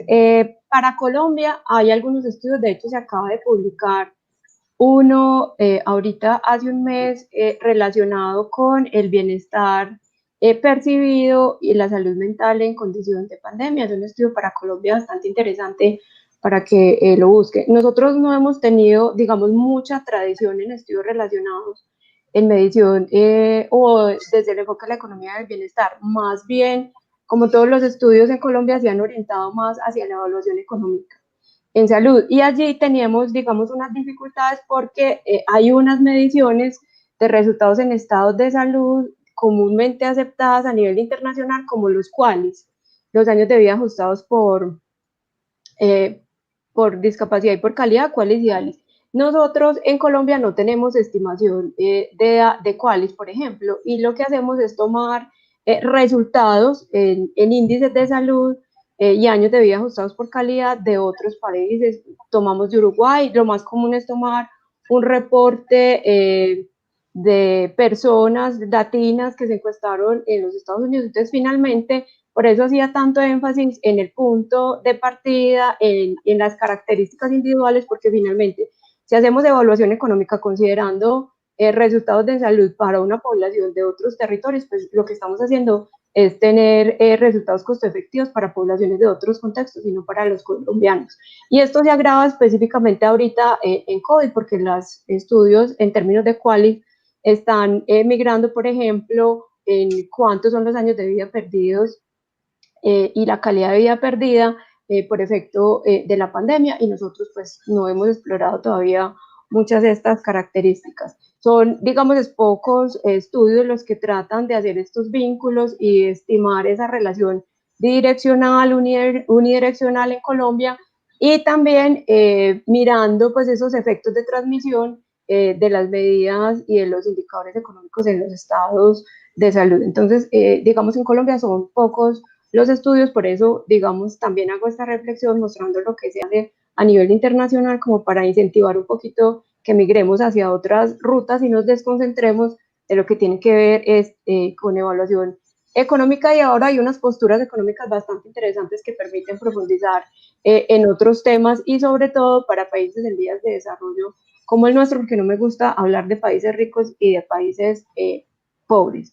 Entonces hay todo un campo de estudio bastante interesante en términos de bienestar percibido. Hay unas medidas que son directas, pues generalmente se hacen a través de encuestas, preguntando directamente la percepción por calidad de vida, estados de salud, felicidad. Lo más común es encontrar preguntas de felicidad, pero la medición pues, de la felicidad también es un poquito compleja. Y no se hacen, algunos países en Europa han hecho estudios longitudinales, pero son muy escasos, generalmente se usan encuestas de corte transversal, pero eso no permite capturar este resultado en relación al ciclo vital, que era lo que les estaba hablando en la presentación, que hay unas diferencias muy importantes en cuanto a ese bienestar, digamos, declarado a partir de encuestas por rangos de edad, y termina la edad siendo un factor supremamente importante. Todos nosotros sabemos, además, en términos de esperanza de vida, que la esperanza de vida para las mujeres es mucho más alta que la esperanza de vida de los hombres en la mayoría de los países del mundo, y también son otros hallazgos que se han encontrado en relación a ese bienestar declarado. Y digamos que es un campo que apenas está iniciando a nivel mundial, que podríamos aprovechar nosotros también como esta oportunidad para insertarnos en estos otro tipo de estudios y mirar pues como efectos distintos. Hay un comentario aquí en el espacio donde dice que se debe medir el valor social de las personas, y eso permite repensar la sociedad y tener estrategias para mantener el aporte social de los jubilados, y que con esas estrategias ganamos todos. Son otras formas de medir los valores y los retornos, no solamente en términos económicos, también valores y retornos sociales, y es otro espacio también que tenemos que profundizar. Digamos que estas medidas de confinamiento, el COVID y todas esas estrategias que nos ponen a repensarnos el futuro y hacer las cosas mejor, también abren como oportunidades para hacer otro tipo de estudios y encontrar hallazgos, y no simplemente asumir lo que está pasando en otros países, como que también se traslada por analogía hacia nuestro, porque nuestros contextos son completamente distintos. Entonces es muy importante tener todas estas mediciones a nivel nacional. Y finalmente, ¿cómo sería desde el punto de vista de una posible recomendación para las universidades? ¿Cómo cambiar los enfoques convencionales de costo-efectividad, costo-utilidad, por estos enfoques más basados en el bienestar, y qué dispositivos tendríamos que hacer en las universidades para mejorar los estudios de esta relación salud, bienestar, crecimiento? ¿Es una pregunta para mí o para todos? Para ti. Porque bueno, digamos que hay formas, ha avanzado mucho, digamos que la medición, nos quedamos también metidos en unos temas estadísticos y de medición tradicionales, no exploramos los avances en estadística y en procesos de toma de decisiones multicriterios. Esa rama ha avanzado muchísimo, nosotros no la hemos explorado, nos quedamos diciendo pues que hacer un análisis de cuáles a nivel de país es muy costoso, porque el proceso de encuesta termina siendo muy, muy complejo, muy dispendioso, muy caro, plantear escenarios, que la gente entienda las preguntas, que encuentren puntos de diferencia, pero hay otros métodos que están muy avanzados en análisis, por ejemplo, en los procesos analíticos jerárquicos ha avanzado mucho, podemos hacer análisis de prospectiva estratégica, tampoco hemos experimentado con esos análisis de prospectiva para crear escenarios futuros y hacer toma de decisiones en el sector salud. Y en términos digamos, estas nuevas posturas en economía, tampoco hemos explorado las nuevas. Por ejemplo, pocos estudios que toman economía conductual, escasos estudios que toman economía evolutiva para aplicar en salud. Entonces tenemos una amplia gama de oportunidades para profundizar en estudios, no quedarnos pues siempre con las mismas estadísticas y los mismos procesos, sino que tenemos la oportunidad de avanzar. A nivel de las universidades, pues es nuestra tarea como universidad estar a la vanguardia y estar a la par de esos proyectos y esos procesos y esos avances para incorporarlos en la investigación. Y lo más importante, considero yo, es tener resultados que sean robustos a nivel de país, o sea, considerar la percepción que tiene nuestra población de su estado de salud, nuestra población de estado de bienestar, porque los contextos territoriales pues afectan los resultados, ¿no? Y esos contextos territoriales y las dinámicas de país también articulan todo el tema del acceso a los servicios de salud, la entrega de los servicios de salud, todo es completamente distinto, entonces no podemos asumir resultados de otros países o de otras latitudes para tomar decisiones nosotros como colombianos y estamos en hora de migrar a esos procesos. Gracias, Johanna. Para Andrés hay dos tipos de preguntas. La primera es si las coberturas de la capacidad de respuesta constituyen una masa de coberturas que hace diferencias, en el sentido de que no son tan marginales para contrarrestar el ámbito de las consecuencias económicas y sociales, y nos hemos quedado cortos en esas coberturas frente a las necesidades poblacionales. Y la segunda es por qué si la renta básica garantizada o universal o de ciudadanía, siendo aceptada como un buen instrumento de política social para enfrentar condiciones de choques que afectan a la población como un todo, porque políticamente pareciera no tener viabilidad. Bueno, muchas gracias. Pues comienzo con lo último, que es una discusión muy interesante. Yo creo que es por su costo fiscal. El costo de hacer una renta básica universal para todo el mundo, eso se va por encima del 7%, dar 130.000 pesos, que es la línea de pobreza extrema, salen el 7%, 8% del PIB. Pues eso nosotros no podemos pagarlo, y ni siquiera lo han intentado los países desarrollados. Hay un par de experimentos por allá en Finlandia y cosas así, pero después lo quitaron porque no es sostenible. Entonces, por eso nosotros hemos llamado la atención más hacia el lado de la renta básica garantizada, que si usted tiene unos ingresos y nosotros se lo complementamos, así, y además es solo para los que tengan ingresos por debajo de un umbral. Entonces, así usted no le tiene que dar renta a todos, sino a los que en realidad lo necesitan, y con eso el costo se baja más o menos a 3% del PIB, 3,5% del PIB, que sigue siendo costoso, pero ya se puede pagar. Antes era por costo fiscal, yo creo que ahora hay un espacio porque esta crisis nos está ayudando a repensar estas políticas de Estado, estas políticas de aseguramiento, y esto puede ser la piedra angular para muchas reformas. Pero para mí la cuestión política es por el costo fiscal. El gobierno no va a querer pagar eso y tiene que dar un revolcón para que se pueda pagar, un revolcón como este de la pandemia.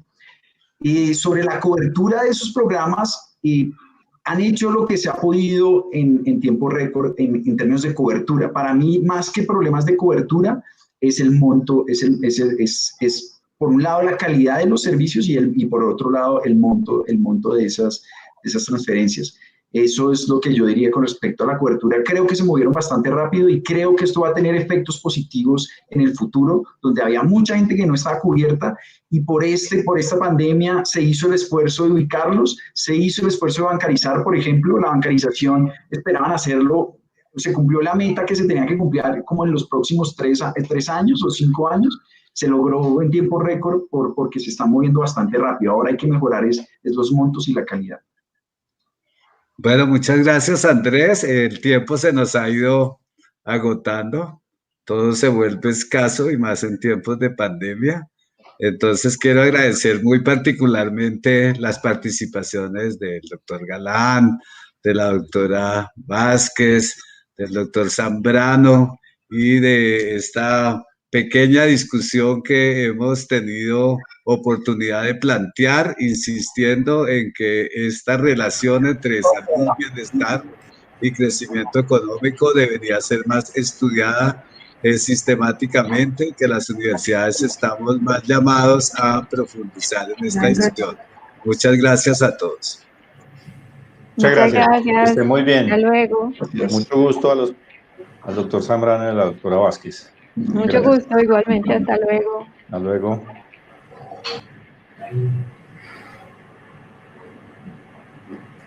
Bueno, agradecemos a nuestros panelistas por sus excelentes intervenciones.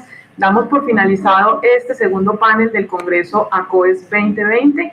La siguiente sesión de nuestro Congreso, no nos vamos de aquí, casi que como lo hacíamos de manera presencial, nos vamos a mover de sala.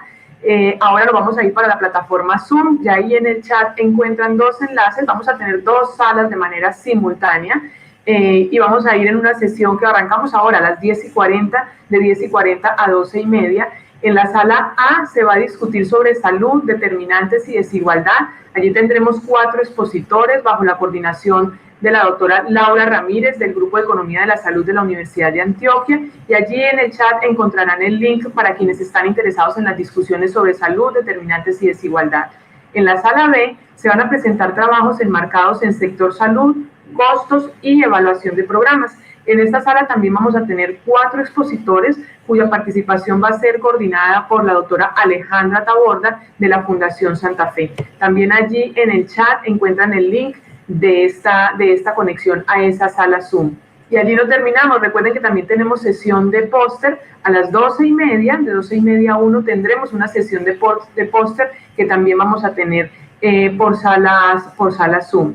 La recomendación para todos es que se conecten a la página de ACOES, www.acoes.org.co, donde encuentran todos los enlaces y todas las actividades que tenemos programadas de hoy hasta el próximo viernes. Vamos a cerrar por aquí en el canal de YouTube y nos vemos entonces en un minuto en la sala de Zoom. Muchas gracias a todos por su asistencia y nos seguimos viendo aquí en el Congreso ACOES 2020.